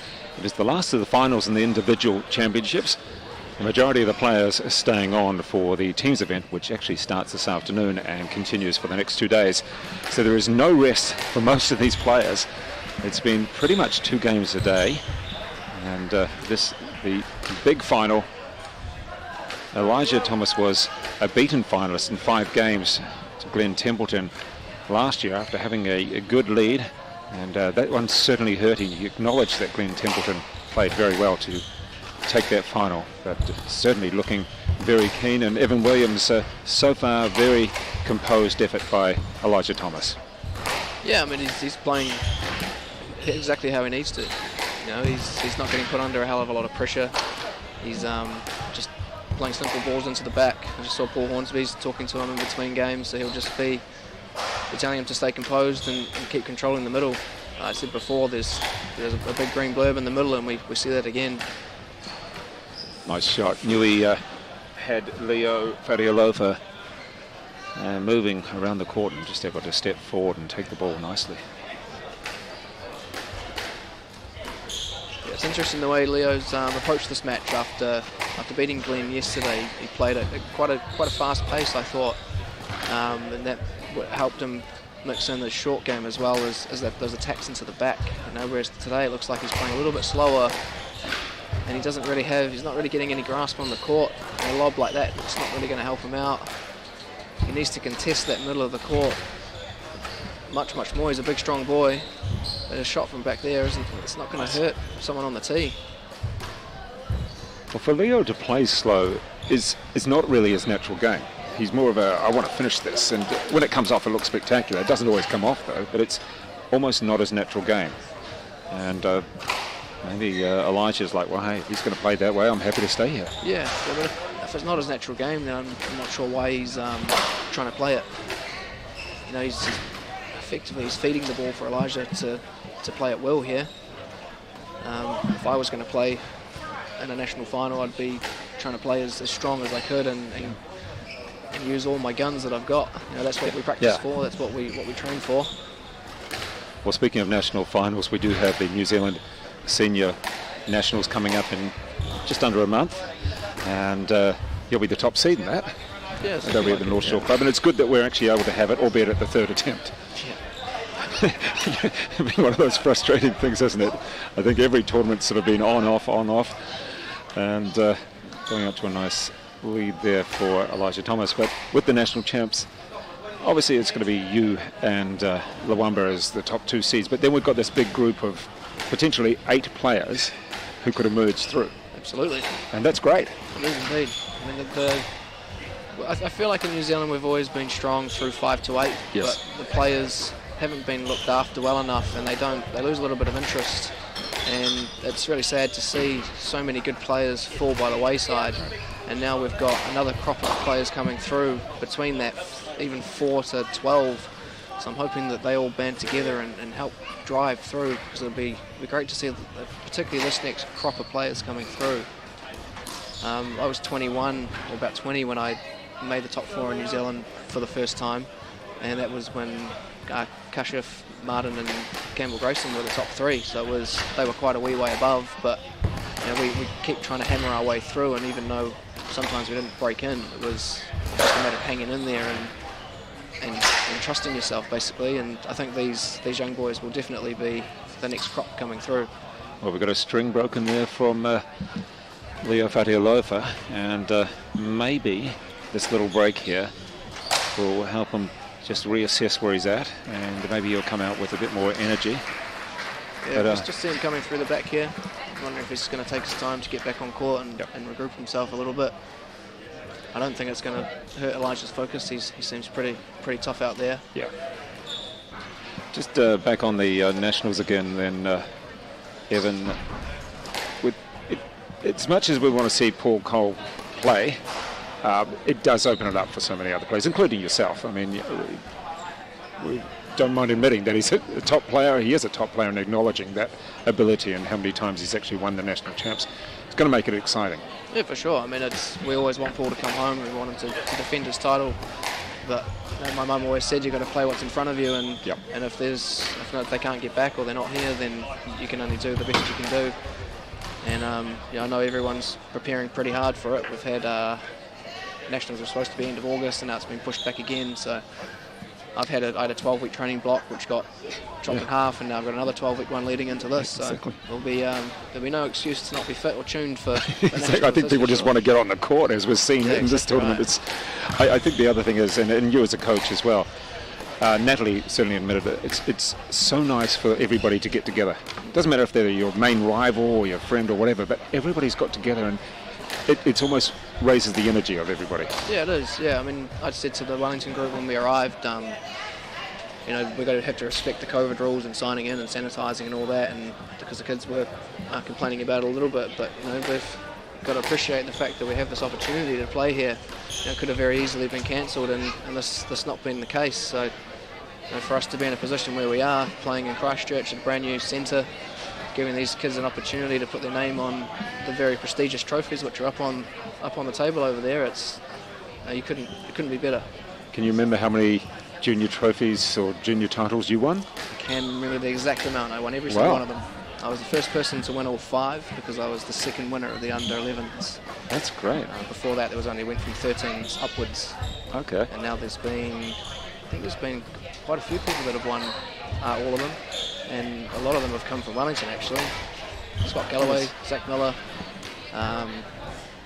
Lance Beddoes has won them all as well. Yes. Well, that's fantastic. You managed to win them all, and that's certainly something to remember. And I'm sure your parents did that as well. Yeah, so definitely. It's not something you're going to hold dear for your entire life, but it is something that's very lovely to look back on. at the time, it means a lot, of course. Yeah, it doesn't matter whether it's 11s through to 19s. Yeah, that's right. Here we go with Elijah. Being forced to run around a little bit on this particular point. Oh, that back into it. He's still very much in control though. Yeah. He did the running, but then had the ball hit back to him when he was up close to the wall and able to put it away. I don't mind running one rally out of 14 if I'm going to win 11-3 though. It's not a very bad ratio for him. There it is, another weak mistake. 11-3. Gee, another one there in 3, and Elijah Thomas may even stay out there. No, he's going to come in for a little bit of rest. Certainly he's going to be very happy, and for him coming off the court in front of a big crowd, very big crowd now. We can't actually see the court from where we are. We got off the screen, which is fine. The court is actually quite close to us, but there's just a huge mass of people really enthusiastic to watch this match and to have taken part in the tournament so far. Approximately 170 players, around about 310 matches. Yesterday we had 160 matches. Yeah, it was a long day. Nuts in a good way, but yeah, and that's great for the organisers, Deanna Forsyth there, trying to put it all together, and also for the people here from the club. So back in just a moment and see if Leo Fatialofa can come back in the match.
So Elijah Thomas looking very good for taking his first under-19 title here at the Aon New Zealand Junior Nationals over Leo Fatialofa so far. 2 games to love. Evan Williams, we're waiting for Leo Fatialofa to pull out something special. Yeah, well, I mean, he's leaving it pretty late.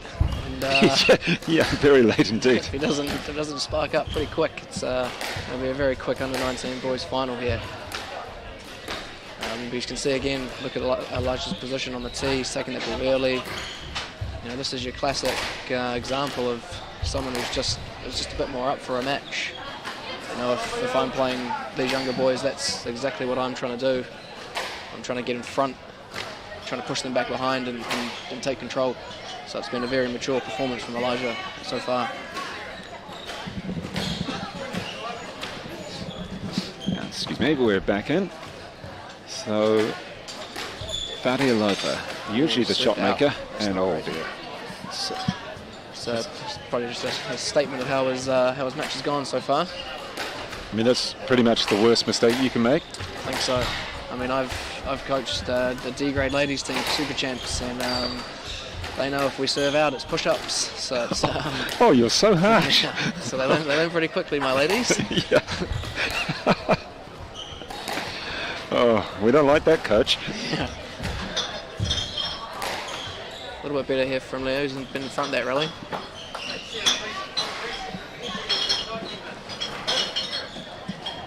It's certainly a very busy atmosphere off the court.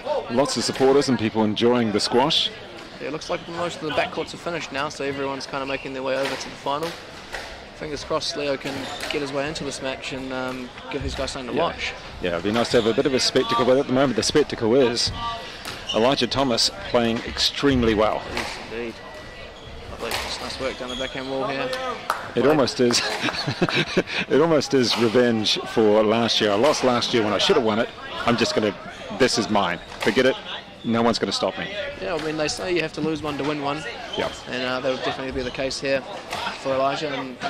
Well, that reminded me of, again, the Commonwealth Games where Paul Cole was, beaten quite comprehensively. It was a tough loss, but his opponent, James Willstrop, had, I think, been runner-up about 3 times or something similar, and this had to be his last one because it was really one of his last matches in many ways, and he was not going to lose that final, it seemed, no matter what Paul did. Yeah, that's right, and that was probably one of the most spectacular matches I think I've ever seen. Paul came back from 2-love down to beat Joel Macon the day before, recovered like the champ that he is, and still put a huge performance out in that last match, but James was just gold. Yeah, gold James, it just seemed that I don't know what was going to stop him, no matter what Paul did. Nothing.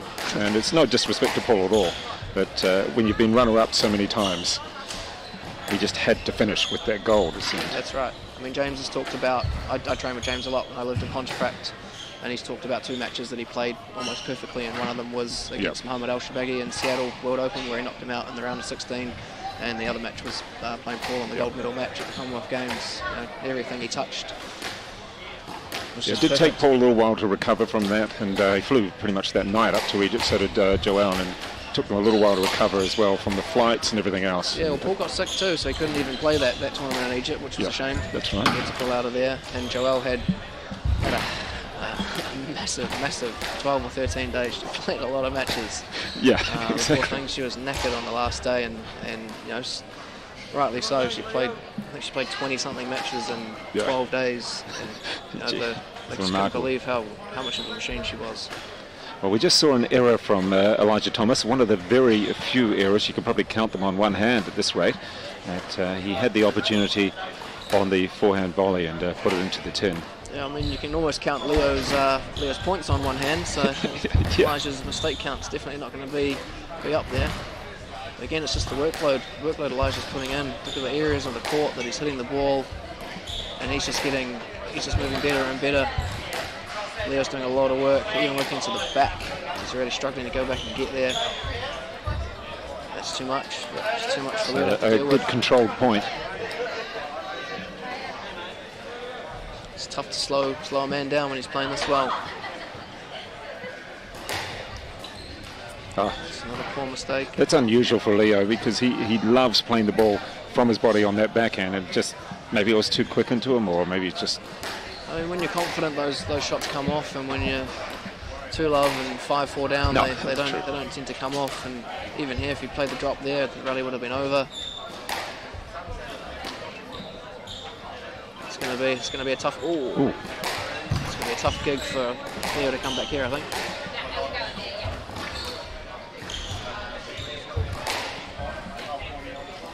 There was certainly no malice in that, but No. Leo almost got a racket or a fist in his face. I'm sure they've done and said worse to each other over the years, these boys. Yeah, there's been a few times they've run into each other.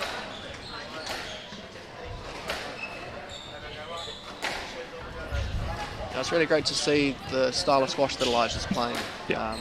All of the juniors that I work with, it's trying to teach this sort of stuff where the game's won at the back of the court rather than at the front, and that's exactly what Elijah's done much better here. The kids these days are much more interested in hitting flashy shots and triple bows and cross-court nicks, and this is an absolute clinic at the moment of quality squash. Good straight lines, using the whole front wall, controlling the tee. Elijah's done nothing special out here, but he's done everything. He's done everything right, hasn't he? That's right. Yeah, exactly right. A longer rally. That's great. Fadi Lopez had the opportunities. He's looking for it. Got to make him play another shot. Oh. Great retrieving from Elijah here. There you go. Hard work. Working himself back into the rally. Nothing flashy. Nothing special. It's impressive. Perhaps when you're some of the younger juniors looking at this, you can probably say the word patience as well. Yep. I mean, that's a hard thing for any kid, any junior to take, but patience is something that Elijah is able to do.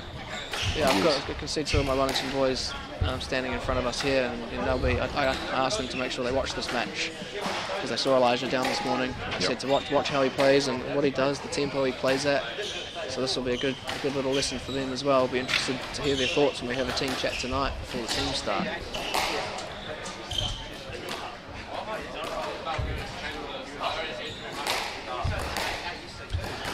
Well, this hasn't quite been the Leo Fatialofa that we're used to. However, he hasn't been allowed to play his natural game. He got 1 point back then, but it is 5 match balls in favour of Elijah Thomas in this, the under-19 final, the Aon New Zealand Junior Nationals in Christchurch. And really, wouldn't you say even that Elijah Thomas has just not allowed Leo to play his natural game? Well, I don't think he's allowed anyone to play their natural game, to be honest. Yeah. To think these boys are 1 and 2 in the Auckland team, it's pretty scary stuff for the teams. It's going to be quite scary, isn't it? 1 and 2 in the Auckland team. Well, Evan Williams, all the best for your teams in the championships coming up over the next few days, and thank you very much for that. A straight set win to Elijah Thomas over Leo Fatialofa in the under-19 boys championships.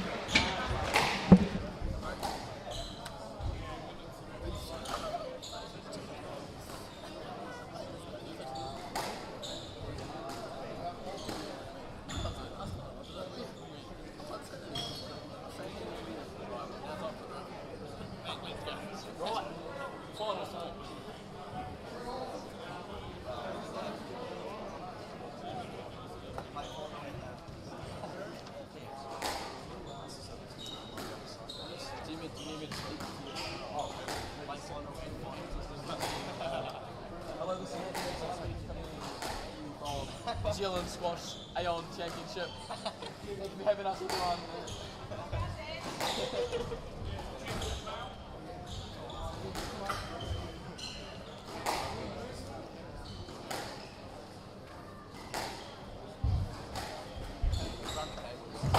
Well, Sparky. Testing.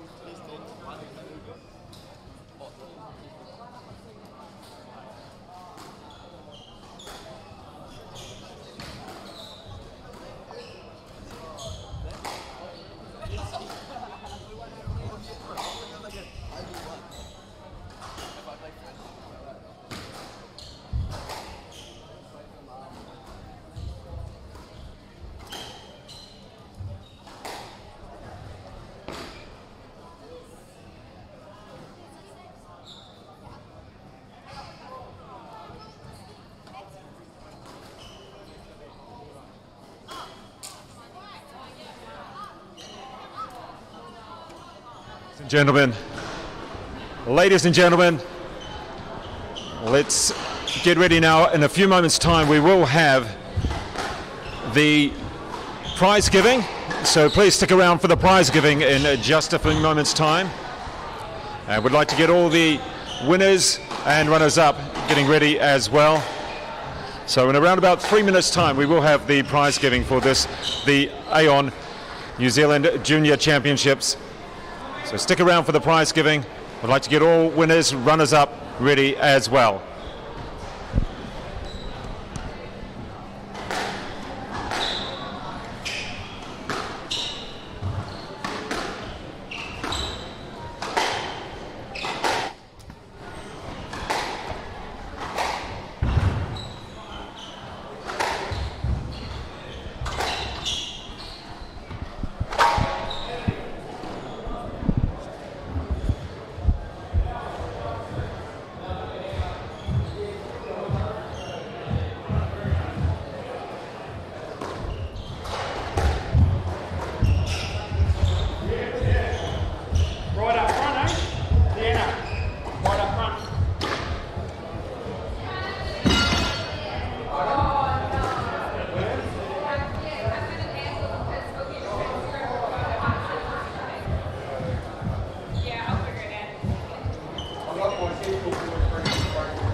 Aon has been helping Kiwis strive for sporting success for over 20 years. As New Zealand's leading insurance broker, we can also support you when it comes to your insurance. Expert advice and local service. Talk to your local Aon insurance broker today.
We're ready now for this, the prize giving for the Aon New Zealand Nationals here in Christchurch.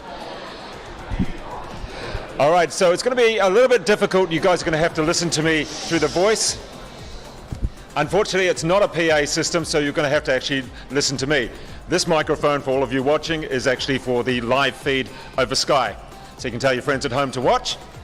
And just remember that this is going over live feed. So anybody coming up for a prize, look good, be happy, smile. You've just won something. And so firstly, we'd like to thank the Christchurch Squash Club, particularly Bruce, Paul, Adam, Cam, and the rest of the volunteers. And Aon, the sponsor, of course. Intech for the streaming of the event. And Cashmere for providing the food and drink. All the referees. Well done to the referees. Let's have a round of applause for all the referees.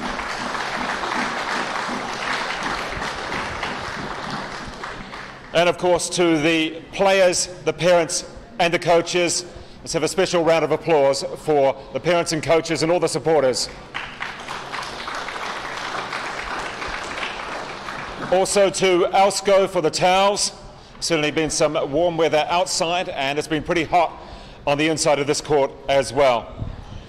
Now I'd like to introduce David Hawes, our chairman of the board, who is going to be presenting all the trophies. Round of applause for the chairman of the board, David, a keen squash player and administrator. Okay, we do have a large number of names to go through. So what we'll ask, I'll read them all out, and then if that group of players can come forward, please. Starting now with the under-11 girls, the plate winner, Erin O'Keefe, runner-up, Casey Ellery, and also the winner, Agatha Griffiths. Come on up. Come on.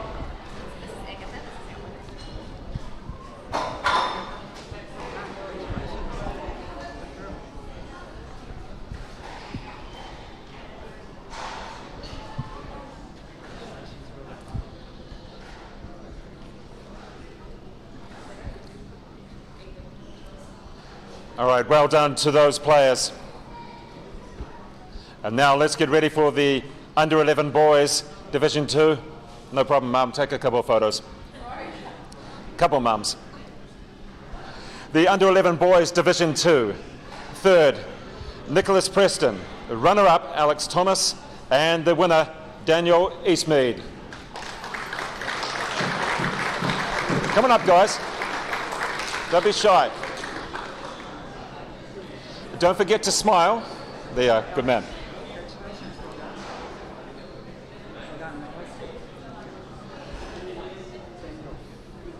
All right, let's get ready now for the 11 boys.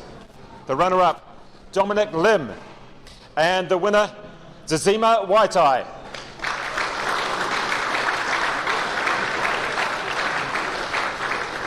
Well done, boys. And this is Zazima's second title in a row.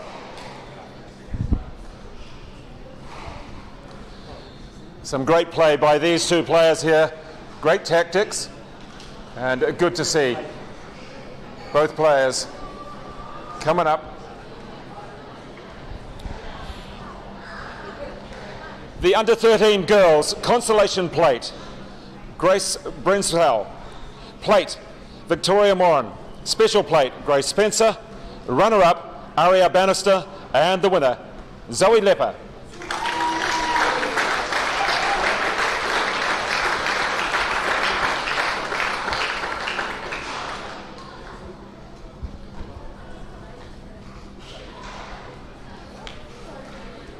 Oh, don't lose that.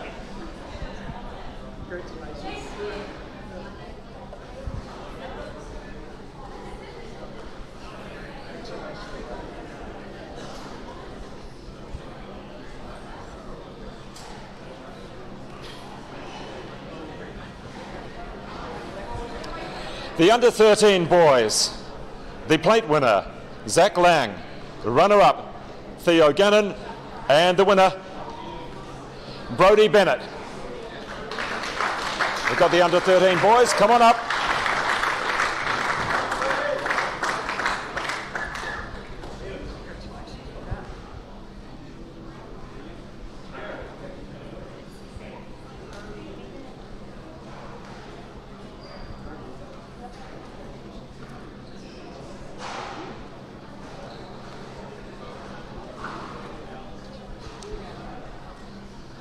On to the under-15 girls. The consolation plate, Anna Jalsi. Plate, Lucy Aspinall. Special plate, Erin Wiley. Third place, Anastasia Lim. The runner-up, Miles Smails. And the winner, Maiden Lee Co.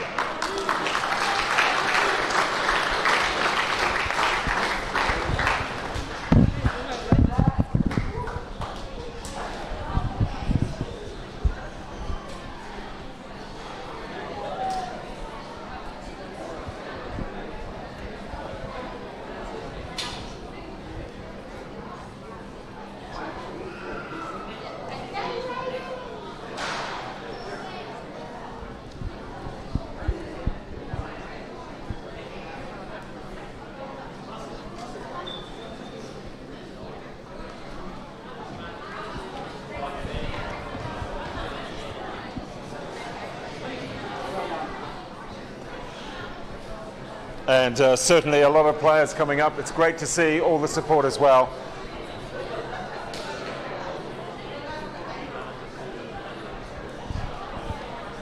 All right, let's get ready for the under-15 boys.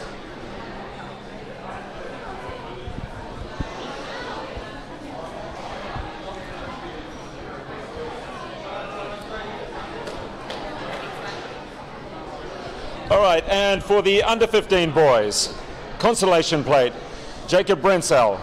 Plate, James O'Keefe. The special plate, Rhys Holmes. Classic plate, Oliver Dunbar. Third place, Liam Smith. Runner-up, Charlie Pritz. And the winner, Chris Hibbert.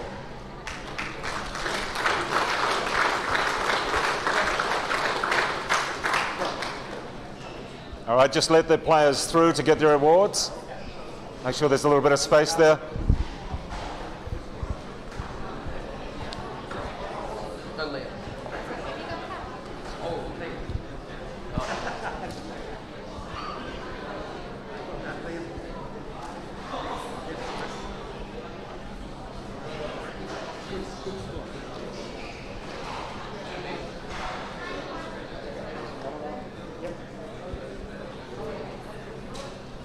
Okay, a couple of photos. And in the meantime, we should say a big thank you to our organiser here, Deanna Forsyth from Squash New Zealand. Deanna here, let's have a round of applause for Deanna, please.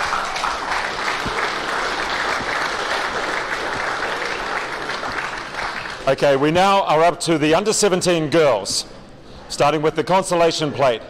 Chanel Morgan, the plate, Brooke Cornish-Madden, special plate, Ashley Pepper. Third place, Diana Galloway. Runner-up, Jenna Gregory. And the winner, Sophie Hodges.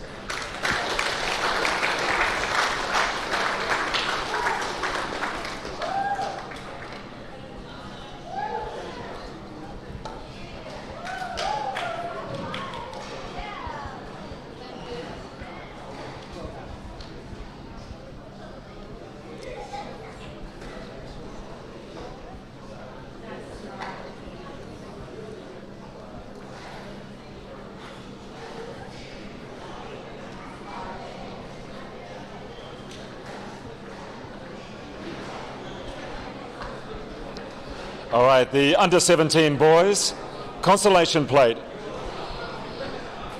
Let's get ready for the consolation plate. Isaac Dolagai. Plate, Matthew Ward. Special plate, Mark Steventon. Classic plate, Tom Marshall. Third place, Luke Stein. Runner-up, Paul Moran. And the winner, Mason Smails.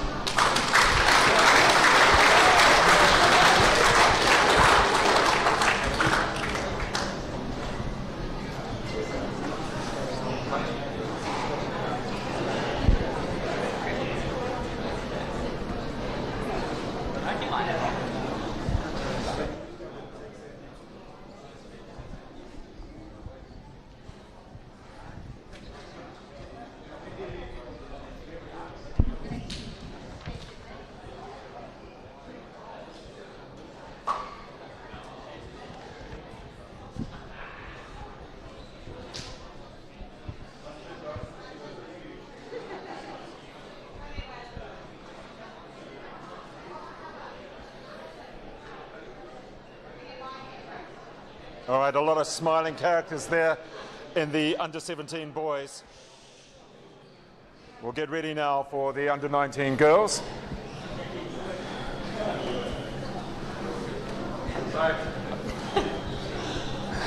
Let's get ready for the under-19 girls. The consolation plate, Tegan Benick, Jamie Mitchison. Special plate was Katie Templeton. The classic plate, Lily Ray. Third place, Leah Hodges. Runner-up, Georgia Robke. And the winner, Natalie Sayes.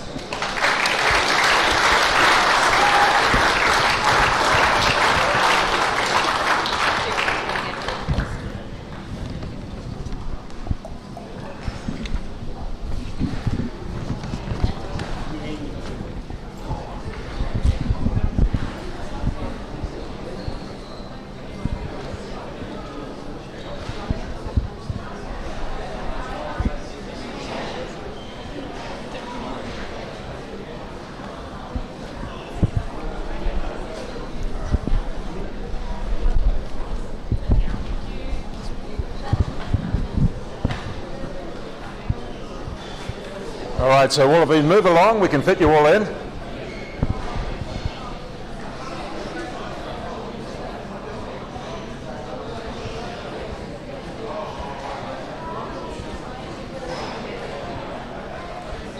All right, now we're going to ask Natalie Sayes to come over and perhaps a couple of words, Natalie.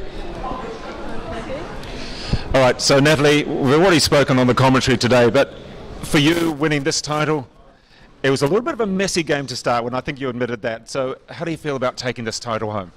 I'm just really grateful. You know, this year's been a bit chaotic. It's just nice to come home with a trophy, you know, just see everyone. Yeah, it's just been a good time to catch up with everyone. And really, seeing everybody around here, 170 players, so many parents, coaches, etc. as well, has it felt good to be around a squash tournament again? Definitely missed it a lot, but yeah, I'm just really happy to be here. All right, well, ladies and gentlemen, that is our under-19 winner for the girls, Natalie Sayes. Got another word to say? Sorry, I'd just like to thank the tournament control, refs, kitchen staff, everyone who's made this tournament possible. My mum, grandparents for coming, my coach Paul Hornsby, and my sponsor Head. All right, well done, Natalie, and well done to all of the competitors in the under-19s.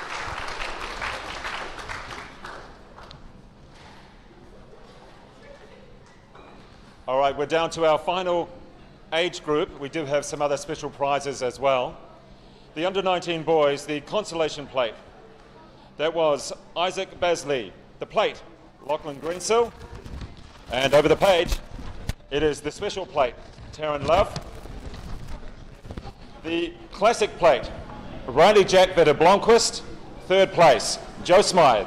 Runner-up, Leo Fatialofa.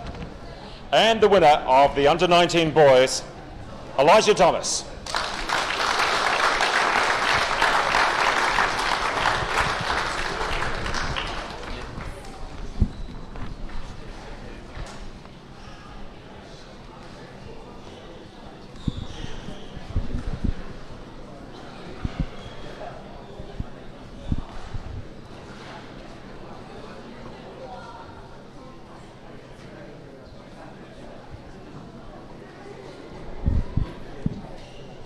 And we do still have a couple of awards for the most improved girl and boy.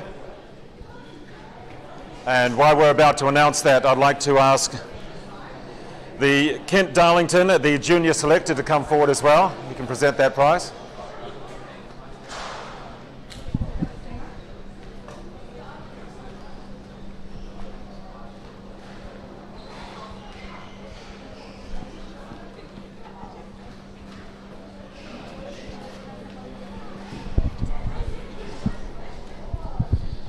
All right, Elijah, let's just firstly ask you a couple of words. We'll just move over that way a little bit. All right, you probably don't like people asking you about last year, but it was a tough one last year, but you made amends for that this year, didn't you? Yeah, I mean, it was a good tourney this year. Sometimes games don't go your way. For Glenn, didn't go his way this year against Leo, and just sometimes how it happens on the day. And the way you played today was a very efficient match. You didn't give Leo an opportunity to use his stroke making, did you? Yeah, I tried. Yeah, some of his shots didn't go in as well as they usually do, and bouncy court helped my cause a bit as well, keep the rallies going. So, yeah. And finally, probably a few people you want to thank for supporting you here. Yeah, can I grab my phone out? Is that all right? Yeah, that's okay. Yeah, cheers. Yeah, my dad's been on my case about my speeches, so I'll try to get it right this time. First of all, just like to say well done to everyone. It's been a pretty tough year for all of us. Been in and out of lockdown and all that. It's been pretty tough, so well done. Thanks to all my opponents, especially Leo for the final. Always a good battle with him, had plenty of them. Cheers to all the tournament control organisers, Christchurch Squash Club, run a great event, nice and smooth. Thanks to all the refs, thanks to my family, unconditional support there, brothers, dad, mum. Cheers to my granddad for feeding me this weekend. Thanks to my coach, Paul Hornsby, wherever he is, can't really see him. Yeah, he's been through all the ups and downs with me and continues to support me, so thanks for that. Cheers to my training partners as well, back home. Anthony Lepper, Matthew, Gabe, all those guys up in Auckland put up with me a lot. Thanks to my sponsors, Technofibre. Yeah, that's about it. Safe travels for everyone and good luck for the teams. All right, there's our winner of the under-19s, Elijah Thomas. And now let's ask one of our junior selectors, Kent Darlington, to say a few words. I want to step over there. You can hold that down there, but you still have to shout. Good afternoon, everyone. Fantastic few days on watching the talent that we've got on in New Zealand on Showcase. So in amongst a year that's pretty mixed up, it's awesome to see the matches we've had and some tough long matches. It's fantastic for us to watch all that talent. So I'll start off with the most improved girl for 2020. This young lady has really risen up the ranks this year. She's got a great work ethic, a great attitude on and off the court. She made the New Zealand Trans-Tasman team back in April, and then was also selected in the New Zealand team to attend the Worlds on the Gold Coast. But unfortunately, that all got canned.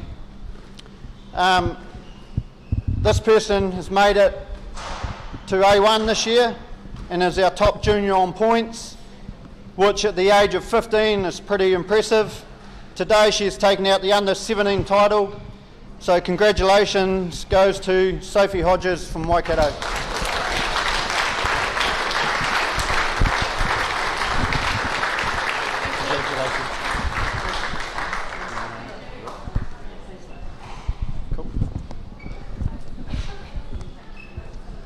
Right, move on to the boys. This guy is another high flyer amongst the juniors. He started the year mixing it with the big boys and is now becoming a tough opponent for them. Again, his work ethic and attitude has seen him come on in leaps and bounds. He made the Trans-Tasman team at the start of the year and was also named in the New Zealand team of 6 to go to the Worlds on the Gold Coast and play as an individual. Playing in his first year in the under-19s, today he's finished off with a solid 3rd placing. Our most improved junior boy for 2020 goes to Joe Smythe, Bay of Plenty.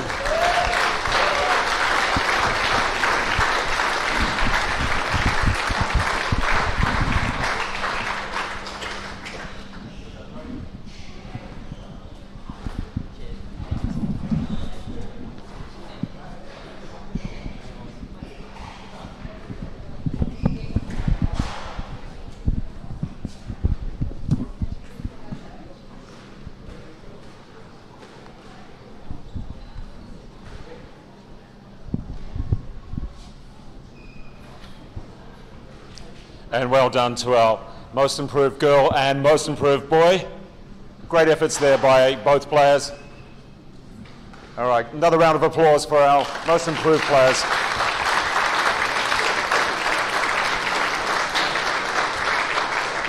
And just a bit of a wrap up There will be a meeting of all team managers next door in the Cashmere room. It's just past the playground, might be the right place for the managers. So you do have the teams coming up later on this afternoon over the next 2 days. But finally, we would like to say thank you to all the players, 170 players. There was approximately 310 matches over these last 3 days. So a big round of applause for all the players, coaches and supporters. All right, thank you very much, everybody, and please enjoy your squash. Keep safe.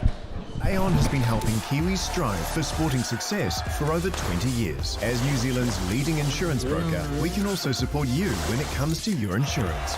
Expert advice and local service. Talk to your local Aon insurance broker today.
Aon has been helping Kiwis strive for sporting success for over 20 years. As New Zealand's leading insurance broker, we can also support you when it comes to your insurance. Expert advice and local service. Talk to your local Aon insurance broker today.